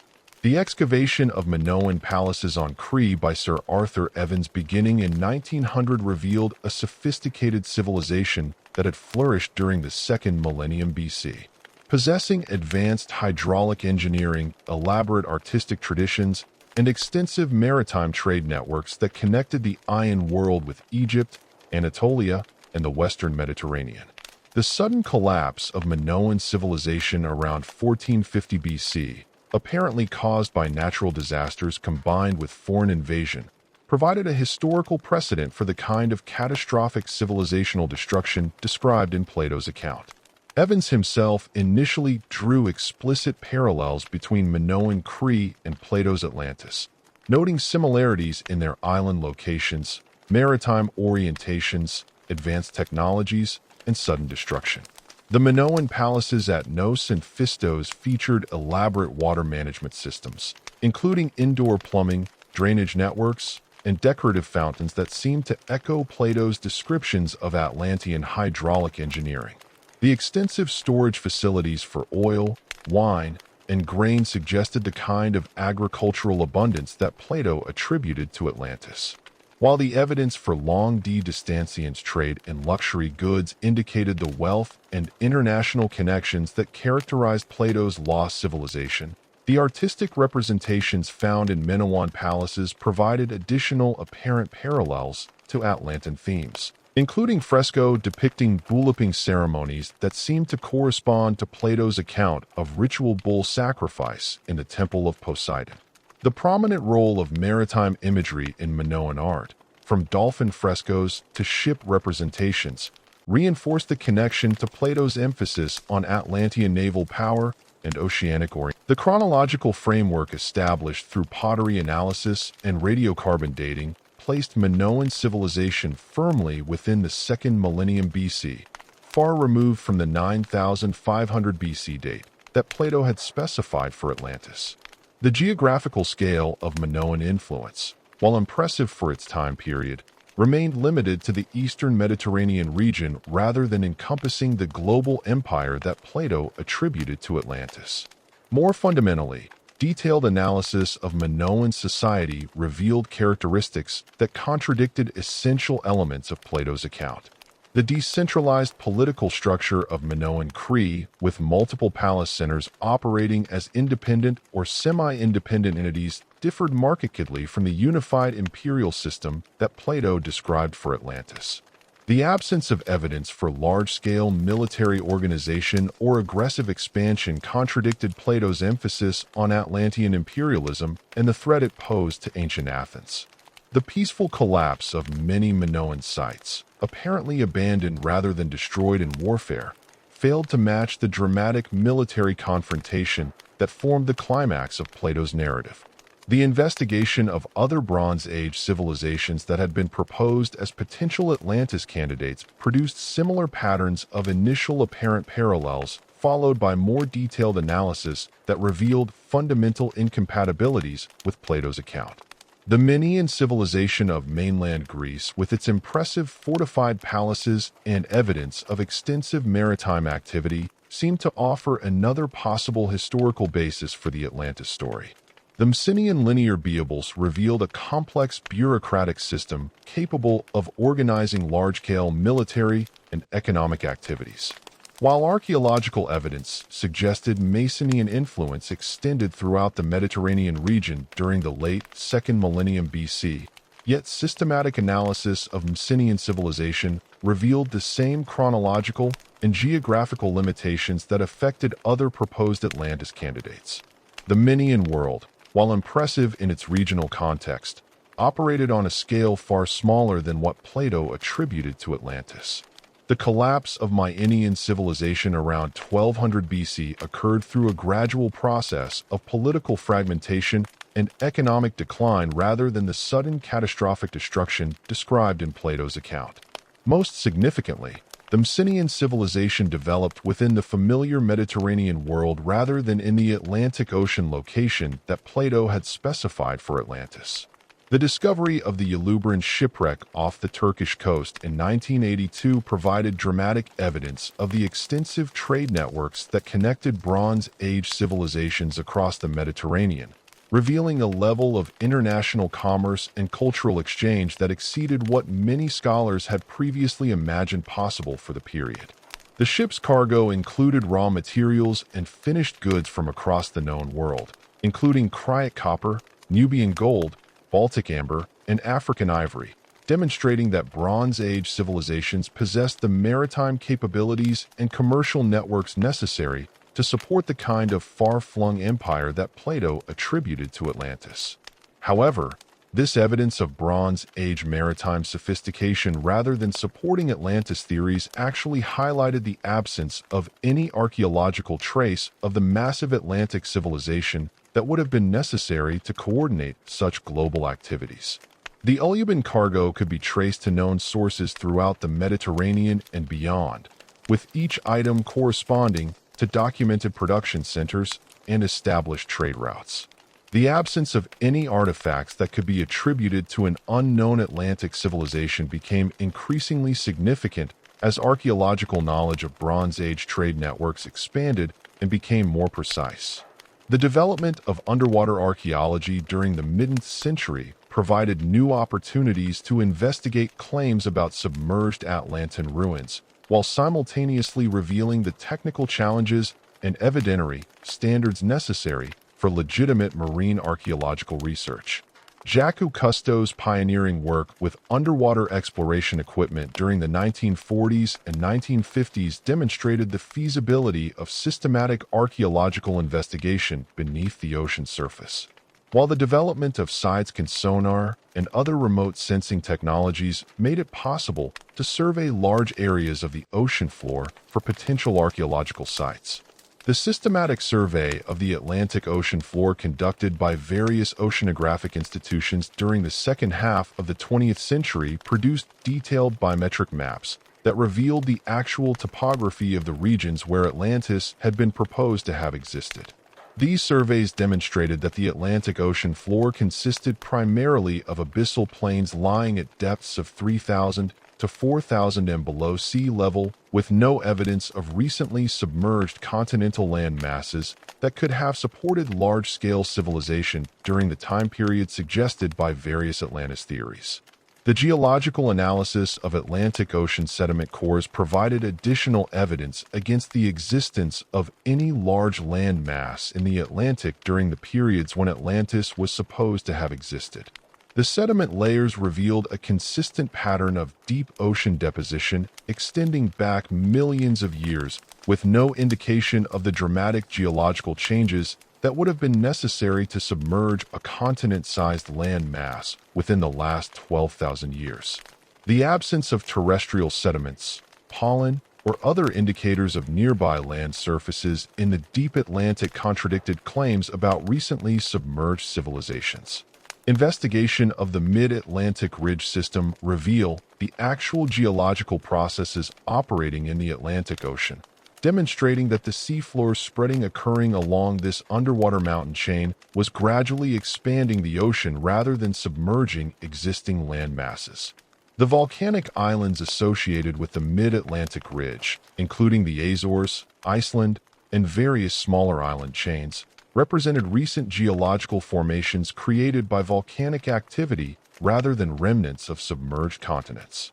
The geological age of these formations established through radiometric dating of volcanic rocks placed their emergence far more recently than the periods proposed for Atlantean civilization. The search for Atlantean ruins in the Caribbean region, inspired by Edgar Cayce's psychic readings and various other alternative theories, produced numerous claims about underwater structures that initially seemed to support the existence of advanced ancient civilizations in Atlantic waters. The Bimini Road Formation off the Bahamas, first publicized in 1968, consisted of rectangular stone blocks arranged in linear patterns on the ocean floor that some researchers interpreted as the remains of ancient roadways or building foundations. The geometric regularity of these formations and their apparent artificial construction suggested to some investigators that they represented archaeological evidence of pre-Columbian civilization in the region. However, detailed geological analysis of the Bimini Road Formation revealed that the rectangular blocks consisted of naturally fractured limestone that had broken along regular joint patterns due to geological stress and chemical weathering processes. The linear arrangement of the blocks resulted from natural geological processes rather than human construction, while the apparent artificial appearance reflected the tendency of limestone to fracture along regular geometric patterns when subjected to particular combinations of geological forces.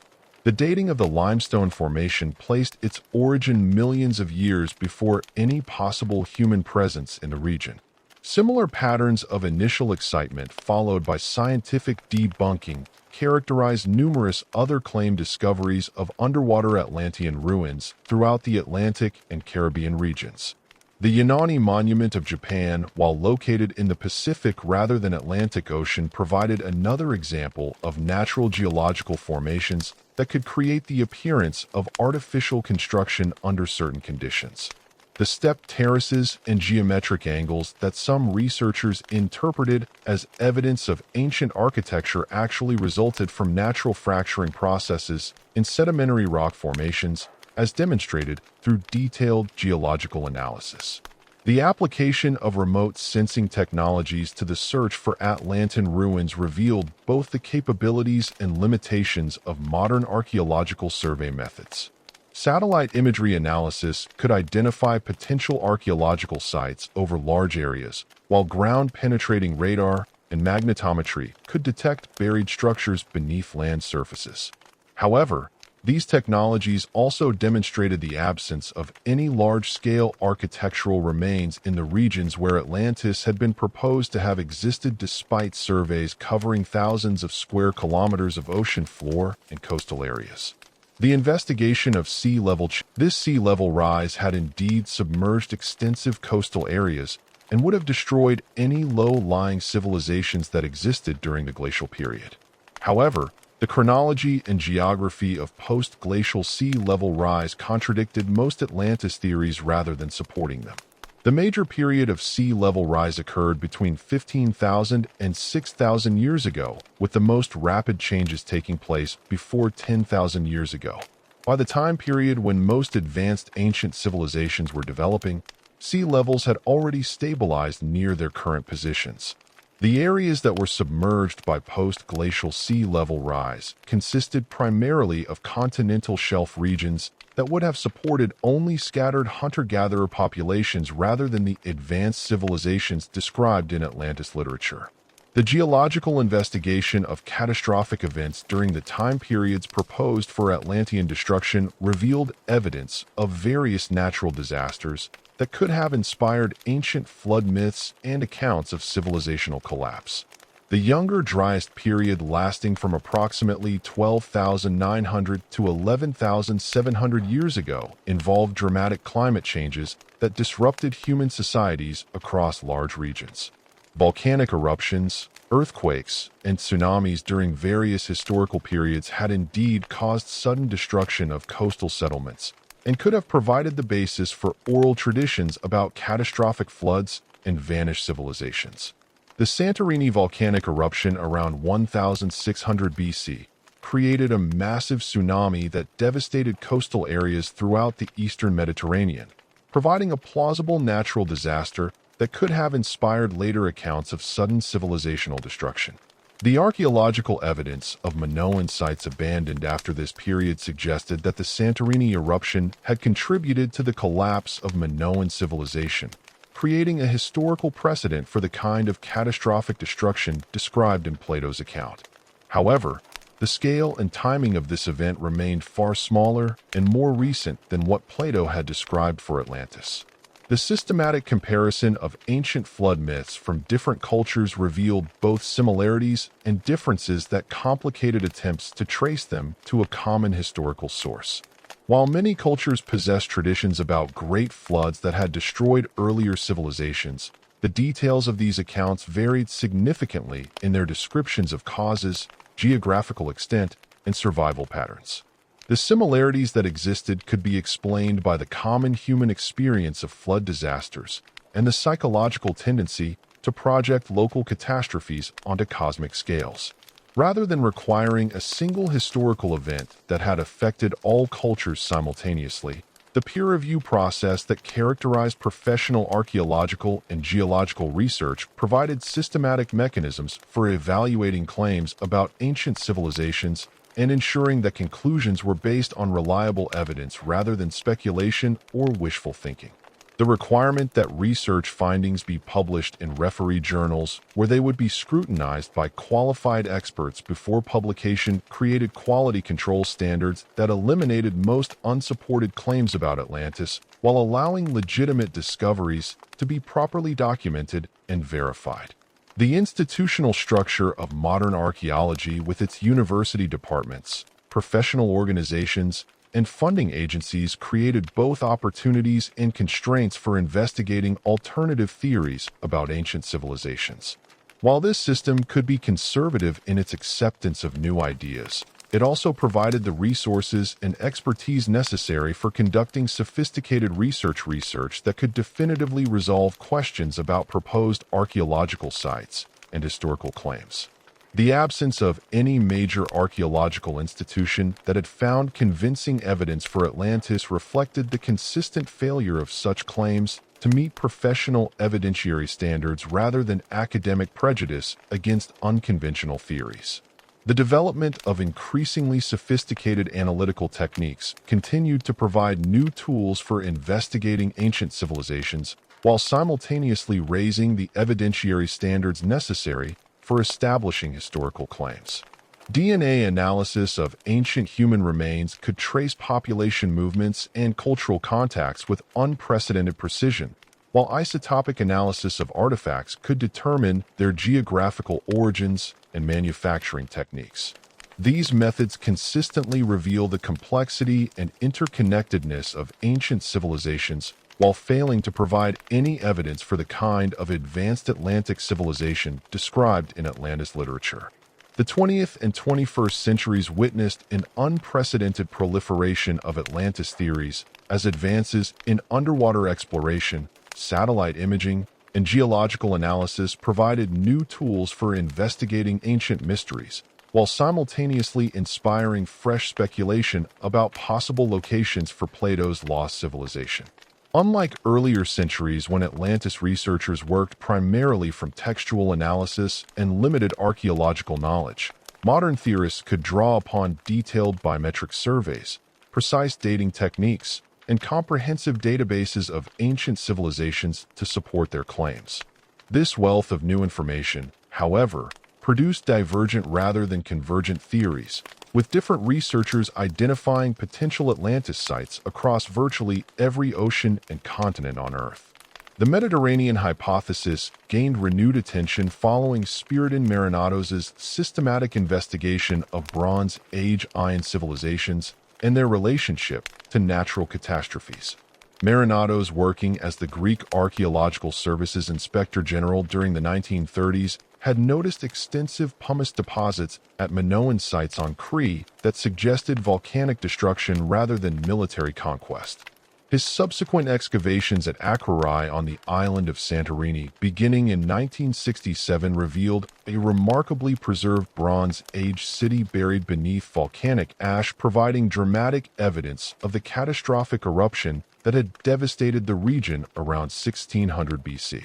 The Akrotiri excavations revealed a sophisticated urban civilization with multi-story buildings, advanced drainage systems, and elaborate fresco depicting maritime scenes and exotic animals. The sudden abandonment of the city with valuable objects left in place and no evidence of looting or gradual decline suggested that the inhabitants had fled quickly in the face of volcanic warning signs before the final catastrophic eruption. The scale of the Santorini eruption, estimated to have been 4 times larger than the 1883 Krakatoa explosion, would have generated massive tsunamis capable of devastating coastal settlements throughout the eastern Mediterranean. Marinatos argued that this catastrophic destruction of Minoan civilization provided the historical foundation for Plato's Atlantis narrative, transmitted through Egyptian records and eventually reaching Solon during his travels. The geographical details in Plato's account, according to this interpretation, had been distorted through centuries of oral transmission, with the original Ion location transformed into an Atlantic setting that placed the story beyond the reach of contemporary verification. The concentric rings of land and water that Plato attributed to Atlantis could represent a garbled memory of Santorini's circular caldera formed by the collapse of the volcanic cone during the Bronze Age eruption. The chronological discrepancy between the Santorini eruption around 1600 BC and Plato's dating of Atlantis to 9500 BC presented a significant challenge to this interpretation, leading to various explanations involving Egyptian calendar confusion or deliberate chronological manipulation by Plato. Some researchers suggested that Egyptian priests had confused lunar and solar years in their calculations, multiplying the actual time intervals by factors that would bring Plato's dating closer to the Bronze Age period. Others argued that Plato had deliberately antiquated his story to place it in a mythical golden age that would enhance its philosophical impact. The marine archaeological investigation of the Santorini caldera during the 1960s and 1970s sought evidence of submerged Bronze Age settlements that might support the Atlantis identification. Jacques Cousteau's expeditions using advanced underwater exploration equipment revealed volcanic deposits and geological formations, but failed to locate any significant archaeological remains on the caldera floor. The extreme depth of the caldera, reaching over 400 m below sea level, and the massive volcanic deposits that had accumulated since the Bronze Age made systematic archaeological survey extremely difficult.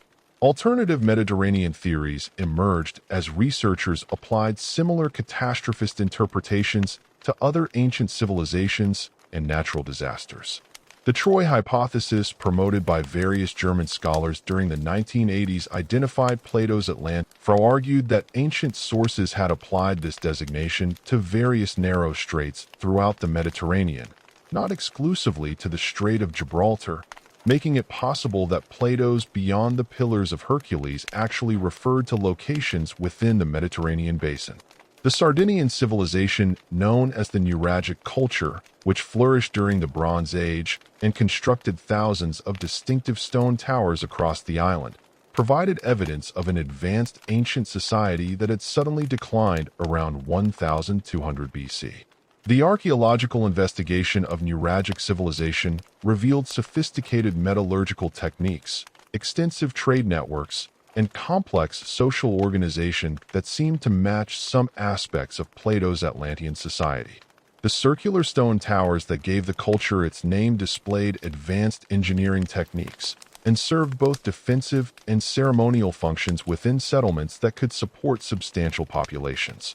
The sudden abandonment of many Nuragic sites during the late Bronze Age suggested a catastrophic decline that might have inspired later traditions about vanished civilizations. However, the geographical scale of Sardinian civilization remained limited to a single Mediterranean island rather than encompassing the vast territories and global influence that Plato attributed to Atlantis. The Nuragic culture, while impressive within its regional context, showed no evidence of the imperial expansion or military confrontation with ancient Athens that formed central elements of Plato's narrative. The dating of neuralgic decline to around 1200 BC, while closer to historical plausibility than Plato's 9500 BC, still required significant chronological adjustment to align with other aspects of the Atlantis account. The Black Sea hypothesis emerged from geological discoveries about dramatic sea level changes in the region during the early Holocene period, providing a potential mechanism for the sudden flooding of large land areas that might have supported ancient civilizations. William Ryan and Walter Pittman's research during the 1990s revealed evidence that the Black Sea had experienced a catastrophic flooding event around 7,500 years ago, when rising Mediterranean waters breached the natural dam at the Bosphorus Strait and flooded a vast freshwater lake that had existed at a much lower level. The scale of this flooding event, which would have raised Black Sea levels by more than 100 m and submerged approximately 100,000 kilometers of previously dry land, provided a plausible natural disaster that could have destroyed coastal civilizations and inspired flood myths that later influenced Plato's account.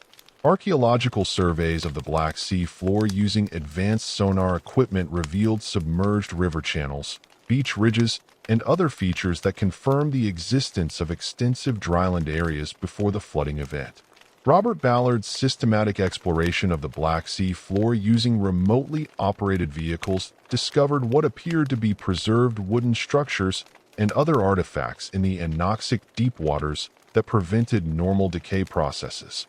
The dating of these materials to approximately 7,000 years ago suggested human presence in the region before the catastrophic flooding, supporting theories about submerged civilizations that might have provided historical foundations for later flood traditions. The excellent preservation conditions in the Black Sea's oxygen-free deep waters offered unprecedented opportunities to study ancient organic materials that would have decomposed in normal marine environments. The Black Sea flooding theory gained additional support from genetic and linguistic studies that suggested rapid population dispersals from the region around 7,000 years ago, possibly representing refugee movements triggered by the catastrophic flood. The spread of Indo-European languages and associated cultural practices could potentially be traced to population movements originating in the Black Sea region during this period, providing a mechanism for the transmission of flood traditions across vast geographical areas. However, the archaeological evidence from the Black Sea region failed to reveal any advanced civilization comparable to what Plato described for Atlantis. The submerged settlements discovered by Ballard and other researchers appear to represent simple farming communities rather than the sophisticated urban civilization with advanced technology and imperial organization that characterized Plato's account. The absence of monumental architecture, complex water management systems, or evidence of long-distance trade networks contradicted essential elements of the Atlantis narrative. Atlantic theories experienced a renaissance during the late 20th century as improved oceanographic survey techniques made it possible to investigate previously inaccessible areas of the ocean floor with unprecedented precision. The discovery of the Azores Plateau, a large submarine elevation in the central Atlantic that had been above sea level during various geological periods, provided a potential location for Atlantean civilization that matched Plato's geographical specifications while offering a plausible mechanism for subsequent submersion. The geological investigation of the Azores Plateau revealed a complex history of volcanic activity and sea level changes that had alternately exposed and submerged different portions of the region over millions of years. During the last ice age, when global sea levels were approximately 120 m lower than today, substantial portions of the plateau would have formed islands or even continuous land masses capable of supporting large populations. The subsequent post-glacial sea level rise could have submerged these areas, creating the kind of sudden disappearance that Plato attributed to Atlantis. The biometric mapping of the Azores region using multi-beam sonar systems revealed underwater topographical features that some researchers interpreted as possible artificial structures, including what appear to be rectangular formations and linear arrangements of elevated areas that might represent submerged building foundations or harbor works. The Portuguese government sponsored several underwater archaeological expeditions during the 1990s to investigate these features using advanced remotely operated vehicles capable of detailed seafloor survey and sample collection. The results of these investigations proved disappointing for Atlantis enthusiasts, as detailed examination revealed that the apparent artificial structures consisted of natural geological formations created by volcanic activity and sedimentary processes. The rectangular patterns that had seemed to suggest human construction actually resulted from regular fracturing and volcanic rock formations, while the linear arrangements reflected natural geological processes rather than deliberate architectural planning. The absence of any artifacts, building materials, or other evidence of human presence in the areas investigated contradicted claims about submerged Atlantean ruins. The Canary Islands hypothesis, promoted by various Spanish researchers, identified these Atlantic islands as potential remnants of a larger Atlantean landmass that had been reduced to its current size through geological processes. The Guanche civilization that had inhabited the islands before European conquest displayed some advanced characteristics, including sophisticated astronomical knowledge, elaborate burial practices, and agricultural techniques adapted to volcanic island conditions. The mysterious disappearance of Guanche culture following Spanish colonization provided a historical parallel to the destruction of Atlantis described by Plato. Archaeological investigation of Guanche sites revealed stone construction techniques, including cyclopean masonry, using massive blocks fitted together without mortar that seemed to echo descriptions of Atlantean architecture. The discovery of step pyramids and other monumental structures on several Canary Islands suggested a level of social organization and construction capability that exceeded what might be expected from an isolated island civilization. The presence of mummified remains preserved in elaborate burial chambers indicated sophisticated knowledge of preservation techniques that paralleled practices found in ancient Egypt and other advanced civilizations. However, the chronological framework established for Guanche civilization through radiocarbon dating and other techniques placed its development well within the historical period, beginning around 1000 BC and continuing until Spanish conquest in the 15th century AD. This timing contradicted both Plato's ancient dating for Atlantis and the various alternative chronologies proposed by modern theorists. The geographical scale of the Canary Islands, while impressive for their isolated Atlantic location, remained far smaller than the continental dimensions that Plato attributed to Atlantis. The Antarctica hypothesis emerged from the controversial work of Charles Hapgood and his theory of crustal displacement, which proposed that the Earth's outer crust could shift rapidly relative to the inner core, causing dramatic changes in the geographical positions of continents and climate zones.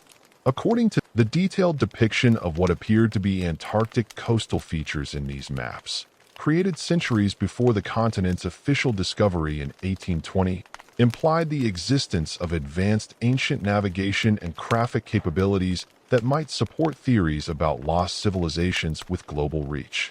The geological investigation of Antarctic ice cores and sediment deposits provided evidence of past climate conditions that could potentially support theories about temperate conditions in the region during recent geological periods.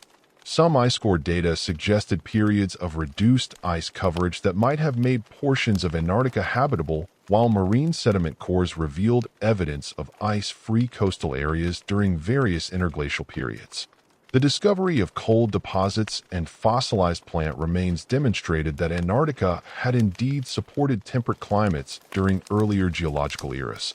However, the chronological framework established through multiple lines of geological evidence placed these temperate conditions millions of years before any possible human presence in the region.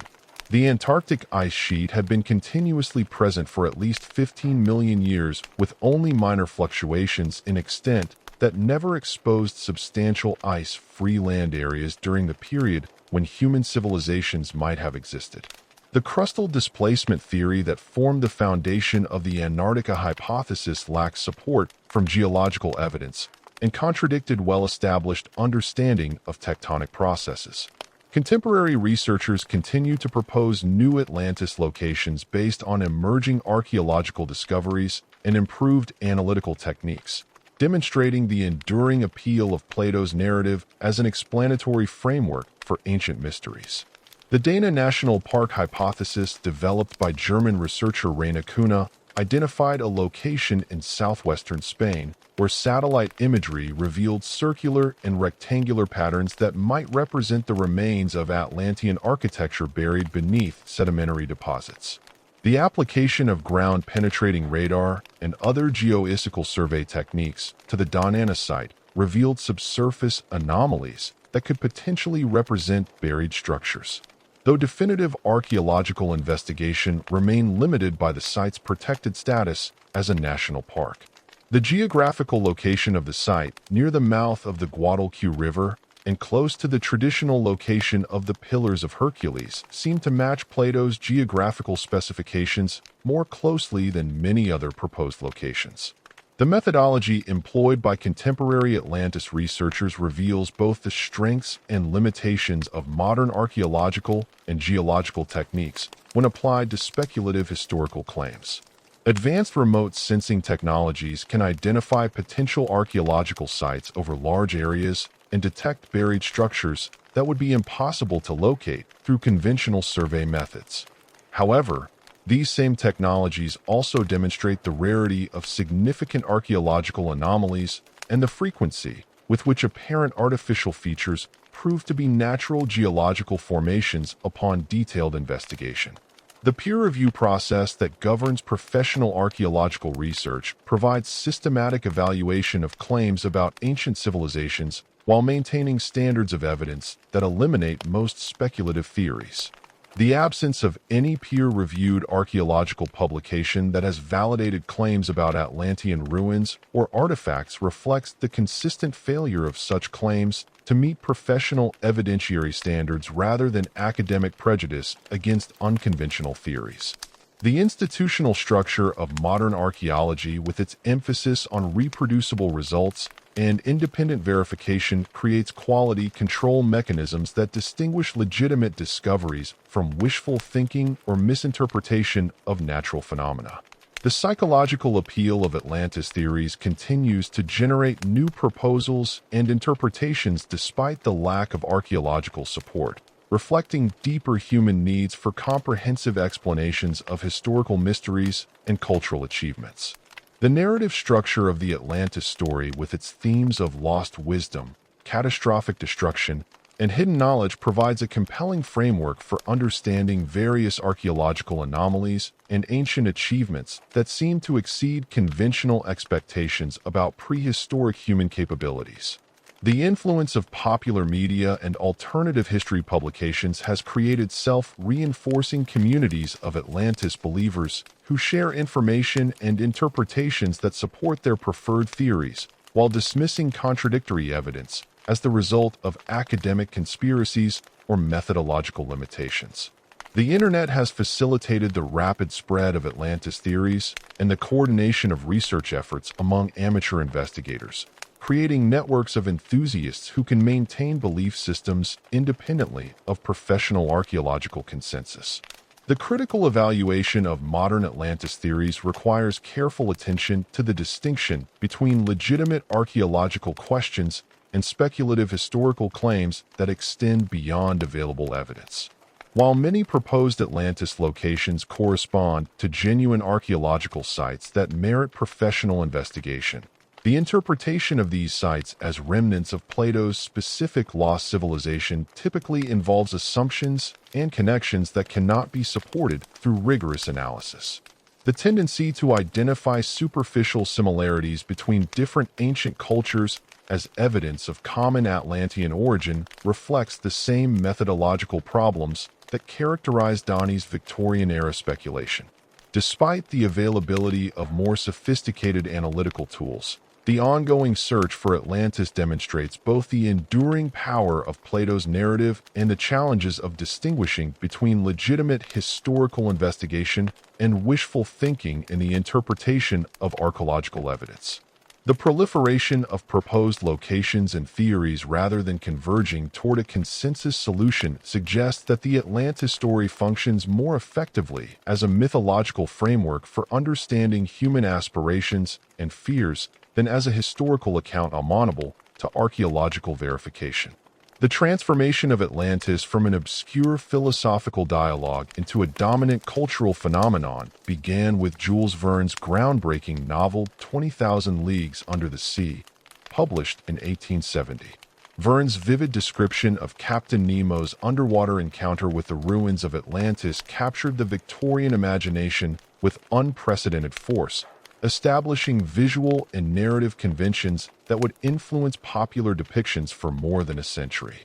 The scene where Nemo and Professor Aronnax explore the submerged city through the Nautilus's observation windows presented Atlantis as a tangible archaeological reality rather than abstract philosophical allegory, complete with crumbling temples, fallen statues, and the detritus of a once great civilization preserved beneath the ocean's protective embrace.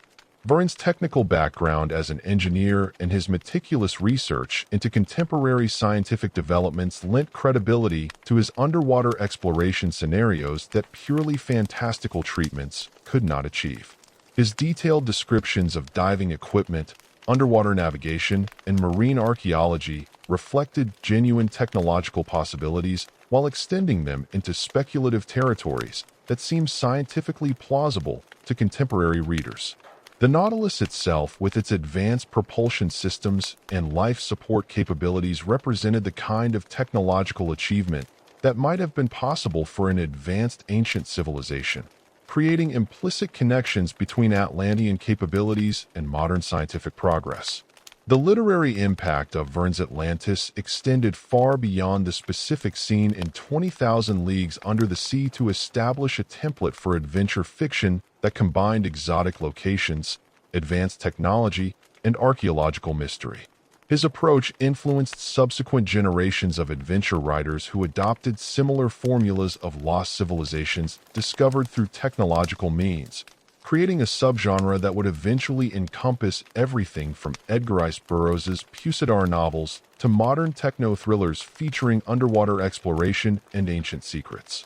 H.G. Wells's contribution to Atlantis literature took a different approach, emphasizing social and political themes rather than technological adventure.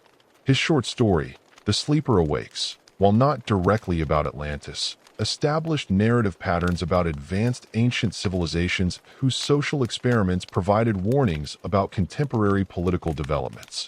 Wells's background in social theory and his concerns about industrial society's direction influenced his treatment of lost civilization themes, using them as vehicles for exploring questions about technological progress, social organization, and the relationship between individual freedom and collective welfare. The emergence of pulp magazines during the early 20th century created new markets for Atlantis fiction while establishing the economic pressures of pulp publishing, which demanded rapid production and immediate reader engagement, encouraged writers to develop increasingly elaborate and sensational versions of Atlantis themes. Robert Howard's Conan stories beginning in the 1930s integrated Atlantis into a comprehensive fictional prehistory that positioned the lost continent as the foundation for all subsequent human civilizations. Howard's Hyborian Age chronology placed Atlantis and its sister continent Lemura as the pinnacles of the first great cycle of human civilization, whose destruction had scattered survivors across the globe to establish the various kingdoms and cultures that formed the setting for Conan's adventures. This approach allowed Howard to draw upon the comparative mythology and archaeological speculation that characterized contemporary Atlantis theories, while creating an internally consistent fictional framework that could support extended narrative development.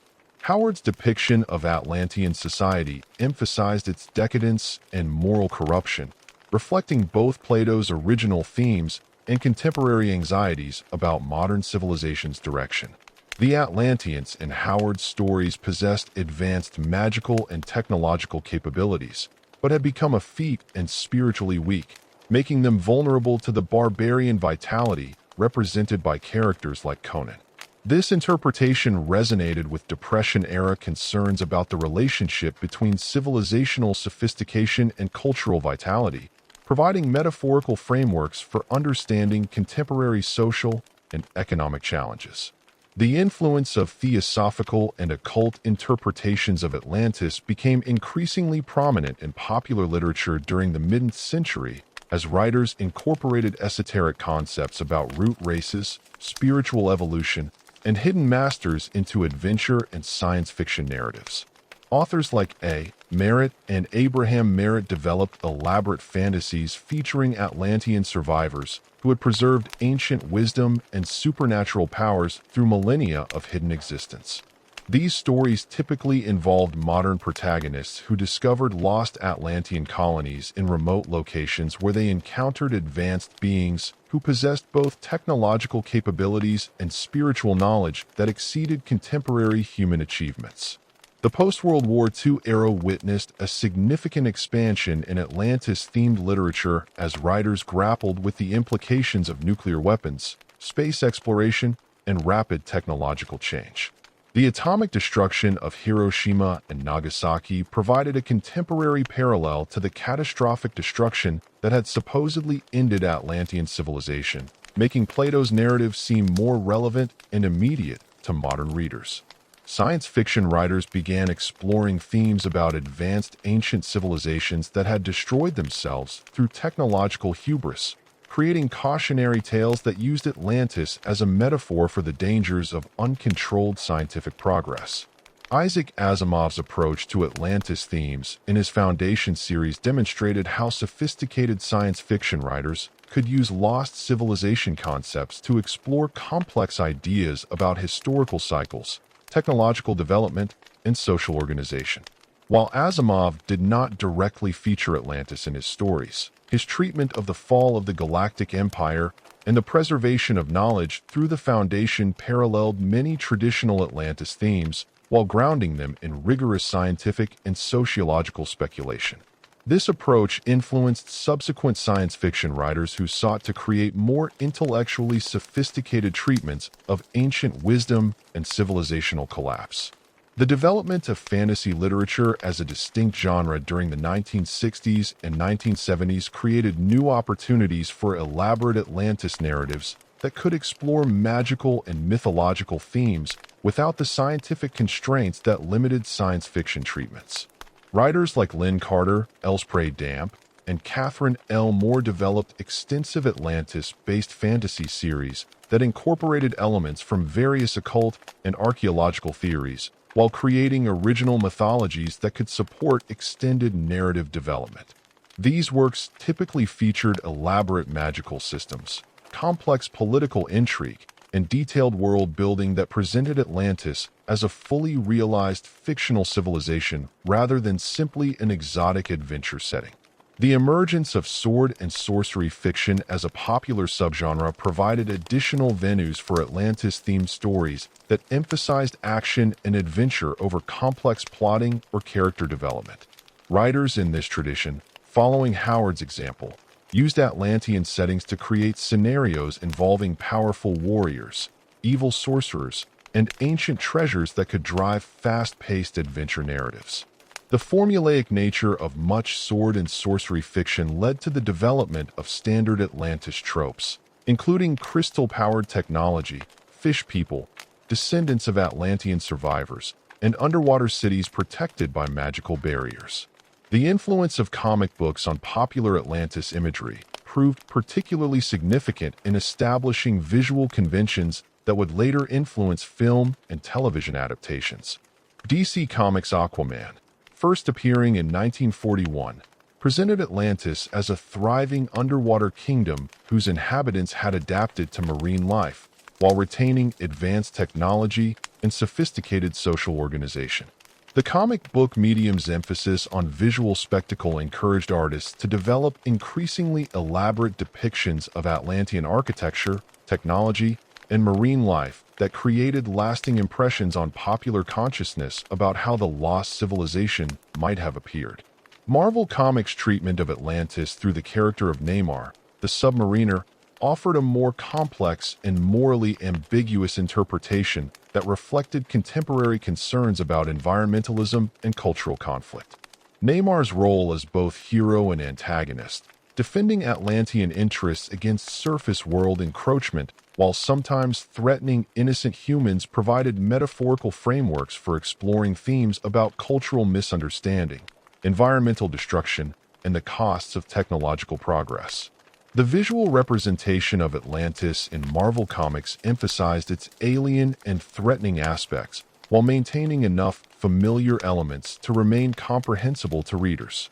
The development of television as a mass medium during the 1950s and 1960s created new opportunities for Atlantis-themed entertainment while imposing technical and budgetary constraints that influenced how the lost civilization could be depicted. Early television productions like Voyage to the Bottom of the Sea featured episodes involving underwater exploration and ancient ruins that drew upon established Atlantis themes while adapting them to the limitations of television production. The need to create convincing underwater scenes on limited budgets led to the development of visual techniques and design approaches that would influence subsequent film and television treatments. The 1970s television series Man from Atlantis represented the first major attempt to create an ongoing series centered entirely on Atlantis themes. Featuring Patrick Duffy as the last survivor of the lost civilization who possessed superhuman swimming abilities and could communicate with marine life. The series' premise allowed for weekly adventures involving underwater exploration, ancient Atlantean technology, and conflicts between Atlantean values and modern human society.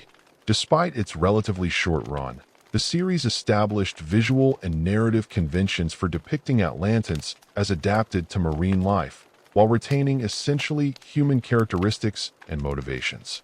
The influence of Disney's animated films on popular Atlantis imagery reached its culmination with Atlantis: The Lost Empire in 2001, which presented a comprehensive vision of Atlantean civilization that drew upon decades of popular culture development while introducing original elements that would influence subsequent treatments. The film's depiction of Atlantis as a massive underground cavern city powered by a mysterious crystal energy source incorporated elements from various alternative archaeology theories, while creating visually spectacular sequences that demonstrated the possibilities of modern animation technology for depicting fantastic civilizations. Disney's approach to Atlantean technology emphasized its integration with natural forms and processes, presenting advanced machines that resembled living organisms and architectural structures that appeared to grow organically from rock formations. This biomechanical aesthetic reflected contemporary interests in environmentally sustainable technology while creating distinctive visual signatures that distinguished Disney's Atlantis from previous film and television treatments. The film's emphasis on linguistic authenticity, featuring a constructed Atlantean language developed by linguist Mark Orand, demonstrated the level of detail that modern productions could bring to fictional civilizations. These technological capabilities encouraged filmmakers to develop increasingly ambitious Atlantis projects that could present the lost civilization with visual grandeur matching the scale suggested by Plato's original descriptions.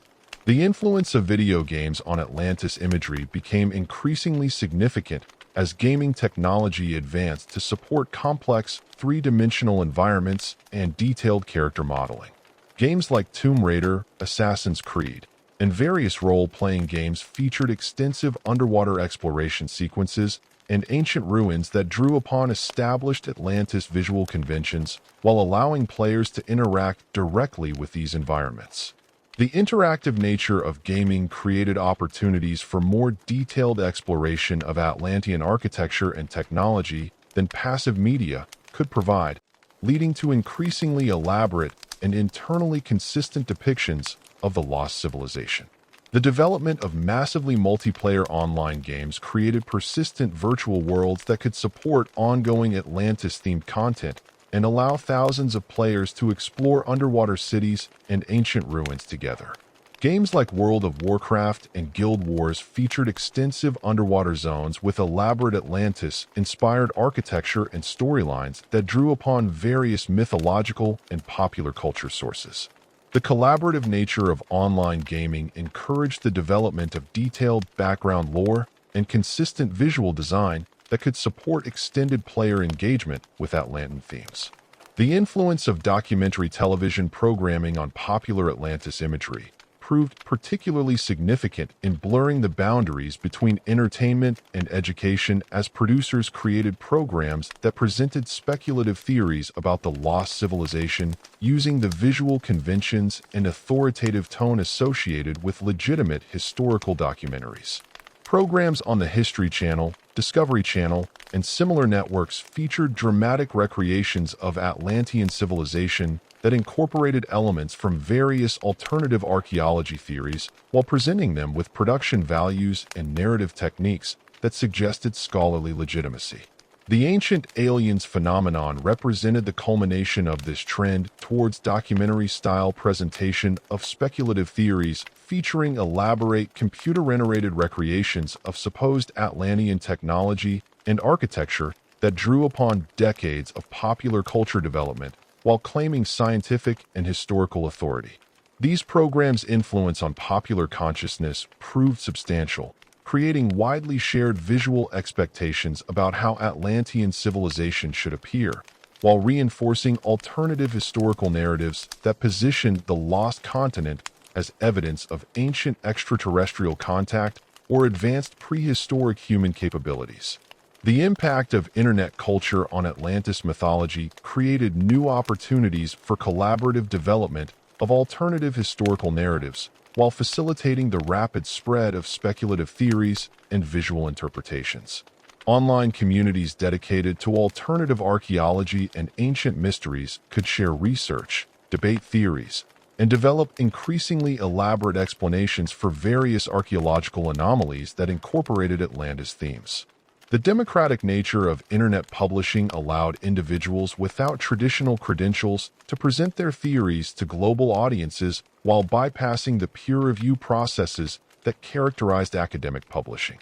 The emergence of streaming video platforms created new markets for Atlantis-themed content while reducing the barriers to entry for independent filmmakers and content creators. YouTube channels dedicated to ancient mysteries could produce regular content featuring Atlantis theories and visual recreations that reached audiences comparable to traditional television programming, while operating with minimal budgets and production constraints. This democratization of media production led to an unprecedented proliferation of Atlantis-related content that reflected diverse cultural perspectives and theoretical approaches.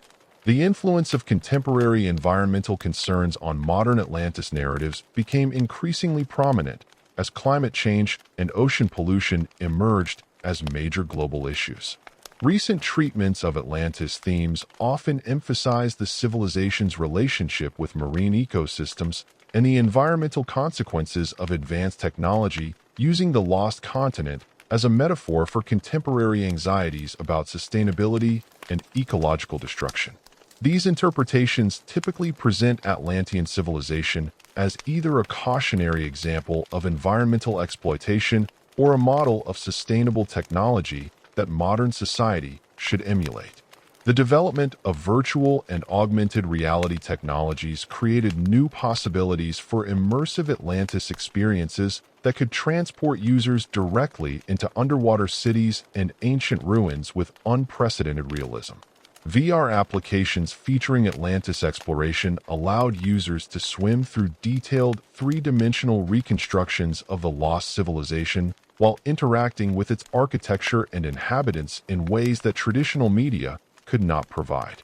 These technologies promise to create the most convincing and engaging Atlantis experiences ever developed, while raising new questions about the relationship between fictional narratives and experiential reality. The globalization of popular culture during the late 20th and early 21st centuries facilitated the spread of Atlantis themes across different national and cultural contexts, while encouraging the development of localized interpretations that incorporated regional mythological and historical elements. Japanese anime and manga featuring Atlantis themes often emphasize the civilization's relationship with spiritual and supernatural forces, while European productions typically focused on archaeological and historical aspects of the lost continent. These cultural variations demonstrated how Atlantis themes could be adapted to different storytelling traditions and audience expectations while maintaining core narrative elements that transcended cultural boundaries. The preservation and distortion of Plato's original account through popular culture created complex relationships between the philosophical source text and its countless adaptations and interpretations. While most popular treatments retain basic elements like the island location, advanced civilization, and catastrophic destruction, they typically eliminated or transformed the moral and political themes that had been central to Plato's original purpose. The emphasis on adventure, spectacle, and technological wonder in popular adaptations reflected contemporary entertainment values rather than ancient philosophical concerns, creating versions of Atlantis that bore only superficial resemblance to their classical source, while claiming historical and cultural authority. The transformation of Plato's philosophical allegory into a global cultural phenomenon reveals fundamental aspects of human psychology that transcend historical periods, technological capabilities, and cultural boundaries. The persistent appeal of Atlantis across more than 2 millennia demonstrates how certain narrative structures satisfy deep-seated psychological needs while adapting to changing social circumstances and intellectual frameworks. Understanding why Atlantis continues to captivate modern audiences requires examining the psychological mechanisms that make lost civilization narratives compelling. The ways these stories reflect contemporary anxieties and aspirations and their relationship to broader patterns of alternative historical thinking that challenge established academic authority. The archetypal structure of the Atlantis narrative taps into universal psychological patterns that Carl Jung identified as fundamental components of human consciousness. The story of a golden age followed by moral decline and catastrophic destruction resonates with mythological themes found across cultures from the Garden of Eden to the Hindu concept of cyclical yugas. These narratives provide frameworks for understanding both individual and collective experiences of loss, failure, and the consequences of moral choices. The Atlantis story offers a particularly compelling version of this archetypal pattern because it combines the grandeur of advanced civilization with the finality of complete destruction, creating emotional resonance that purely abstract moral teachings cannot achieve. The psychological appeal of lost wisdom represents another crucial factor in Atlantis's enduring popularity. Modern individuals overwhelmed by rapid technological change and the fragmentation of knowledge into increasingly specialized disciplines find comfort in narratives that promise comprehensive understanding and integrated wisdom. The idea that an ancient civilization possessed complete knowledge of natural laws, spiritual principles, and technological applications offers hope that such integration remains possible despite contemporary intellectual fragmentation. This appeal explains why Atlantis theories often emphasize the civilization's supposed mastery of both material and spiritual domains. Online communities dedicated to Atlantis research can share information, coordinate investigations, and develop elaborate theoretical frameworks that operate independently of professional archaeological consensus. These communities often exhibit characteristics of what Richard Hofstadter identified as the paranoid style in American politics, interpreting academic skepticism toward their theories as evidence of deliberate suppression rather than methodological rigor. The emotional investment that participants develop in their alternative historical narratives creates self-reinforcing belief systems that become increasingly resistant to contradictory evidence. Contemporary environmental anxieties have profoundly influenced modern interpretations of the Atlantis narrative, transforming it from a story about political and moral corruption into a cautionary tale about technological hubris and ecological destruction. Climate change, ocean pollution, and biodiversity loss provide contemporary parallels to the catastrophic destruction that supposedly ended Atlantean civilization, making Plato's ancient account seem prophetically relevant to current global challenges.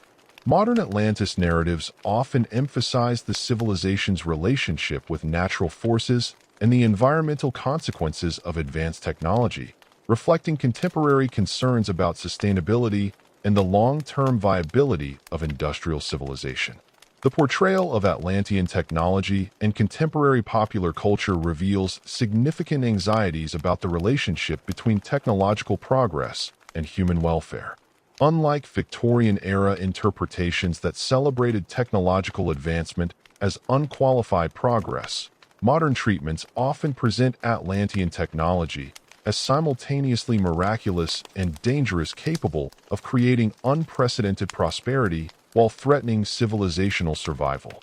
This ambivalent attitude reflects contemporary experiences with nuclear weapons, genetic engineering, artificial intelligence, and other powerful technologies that promise both tremendous benefits and existential risks.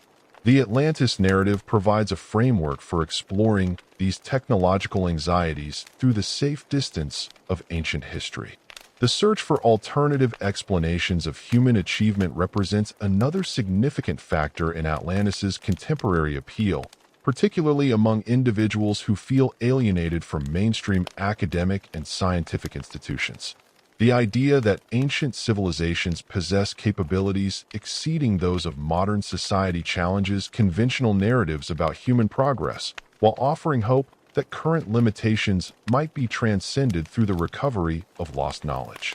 This appeal explains the persistent popularity of theories about ancient astronauts, advanced prehistoric civilizations, and suppressed archaeological discoveries that supposedly demonstrate humanity's forgotten potential. The relationship between Atlantis belief and broader patterns of pseudo-archaeal thinking reveals systematic approaches to evidence evaluation that prioritize emotional satisfaction over methodological rigor.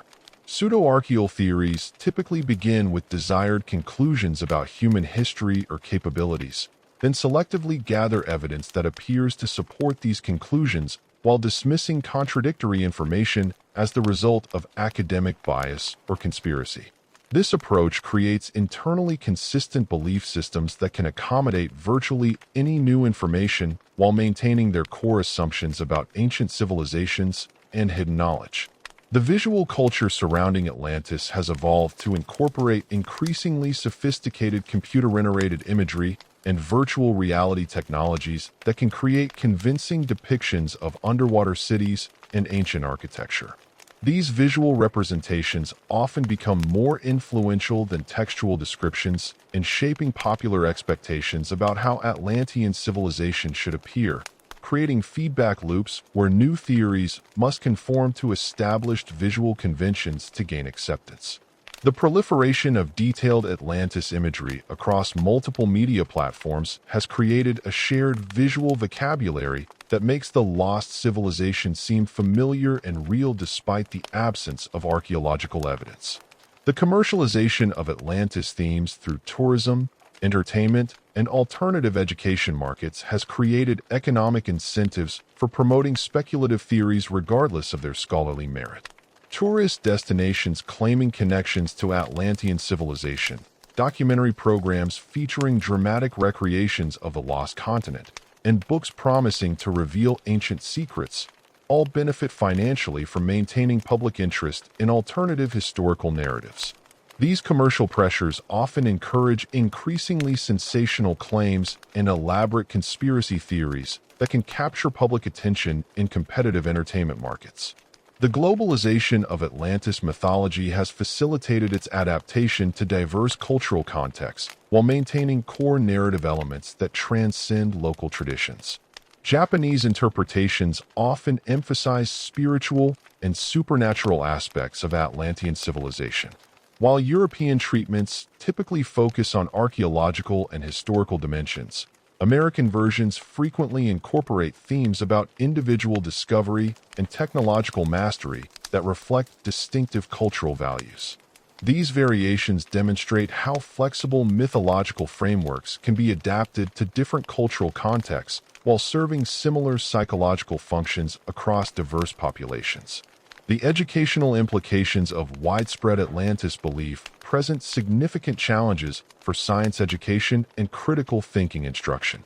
Students who have absorbed alternative historical narratives through popular media often approach formal education with preconceived notions about ancient civilizations that conflict with archaeological evidence and scientific methodology. Teachers must address these misconceptions while explaining why professional standards of evidence evaluation are necessary for distinguishing reliable knowledge from speculation. The popularity of alternative historical narratives highlights the need for improved science communication and media literacy education that can help individuals evaluate competing claims about the past. The persistence of Atlantis theories, despite consistent failure to produce archaeological evidence, reveals important insights about the relationship between belief systems and empirical investigation. The absence of physical remains from any advanced Atlantic civilization during the periods proposed by various theories has not diminished popular interest in the lost continent, but has instead encouraged increasingly elaborate explanations for why such evidence remains hidden or unrecognized. These explanations often involve claims about government cover-ups, academic conspiracies, or the inadequacy of conventional archaeological methods, creating unfalsifiable belief systems that can maintain themselves indefinitely regardless of empirical findings. The therapeutic functions of Atlantis narratives for individuals struggling with feelings of alienation, meaninglessness, or powerlessness in modern society deserve recognition alongside their more problematic aspects. Belief in ancient wisdom and lost civilizations can provide comfort, purpose, and community for people who feel disconnected from mainstream cultural institutions. The sense of special knowledge and hidden truth that accompanies alternative historical beliefs can offer psychological benefits that help individuals cope with personal challenges and social uncertainties. Understanding these therapeutic functions is crucial for developing effective approaches to science education that acknowledge emotional needs while promoting critical thinking skills. The future evolution of Atlantis mythology will likely continue to reflect changing technological capabilities, environmental concerns, and social anxieties while maintaining the core narrative elements that have sustained its appeal for over 2 millennia. Virtual and augmented reality technologies promise to create increasingly immersive Atlantis experiences that could blur the boundaries between fictional entertainment and historical education. Advances in underwater exploration and archaeological survey techniques will continue to provide new contexts for Atlantis speculation while simultaneously revealing the absence of evidence for any advanced Atlantic civilization during proposed time periods. The role of Atlantis as a cultural touchstone for discussions about human potential, technological progress, and civilizational sustainability ensures its continued relevance regardless of archaeological discoveries or scholarly consensus. The story serves as a flexible metaphorical framework that can accommodate diverse interpretations and applications while maintaining emotional resonance across different historical periods and cultural contexts. This adaptability explains why Atlantis has survived the debunking of specific theories and will likely continue to evolve in response to future social and technological developments. The critical evaluation of Atlantis claims provides valuable opportunities for developing and demonstrating science. The Atlantis phenomenon thus serves educational purposes that extend far beyond its specific historical claims to encompass broader questions about how we distinguish reliable knowledge from wishful thinking. The enduring legacy of Plato's Atlantis ultimately transcends questions about its historical accuracy to encompass fundamental issues about human nature, social organization, and the relationship between material progress and moral development. Whether interpreted as philosophical allegory, historical account, or modern mythology, the Atlantis narrative continues to provide frameworks for exploring these eternal questions while adapting to contemporary circumstances and concerns. Its persistence across diverse cultural contexts and historical periods demonstrates the power of well-crafted narratives to capture human imagination and provide meaning in ways that purely factual accounts cannot achieve. The phenomenon of Atlantis reveals both the strengths and limitations of human pattern-seeking behavior, showing how the same cognitive processes that enable scientific discovery and cultural innovation can also generate elaborate misconceptions and resistant belief systems. Understanding why Atlantis persists in human imagination requires acknowledging both its positive functions as a source of wonder, inspiration, and community, and its problematic aspects as a vehicle for pseudoscientific thinking and conspiracy theories. This balanced perspective offers the best foundation for appreciating the cultural significance of Plato's enduring creation while maintaining critical thinking skills necessary for distinguishing between compelling narratives and reliable historical knowledge. As humanity faces unprecedented global challenges requiring both technological innovation and wisdom about the consequences of our choices, the Atlantis story remains relevant as a cautionary tale about the relationship between power and responsibility. Whether the lost civilization existed as Plato described, served as metaphor for political corruption, or functions as modern mythology about human potential, its central message about the dangers of moral decline and the fragility of civilizational achievement speaks directly to contemporary concerns about sustainability, justice, and the future of human civilization. In this sense, Atlantis continues to serve its original purpose as a teaching tool for understanding the eternal challenges of human society, ensuring its place in human imagination for generations to come.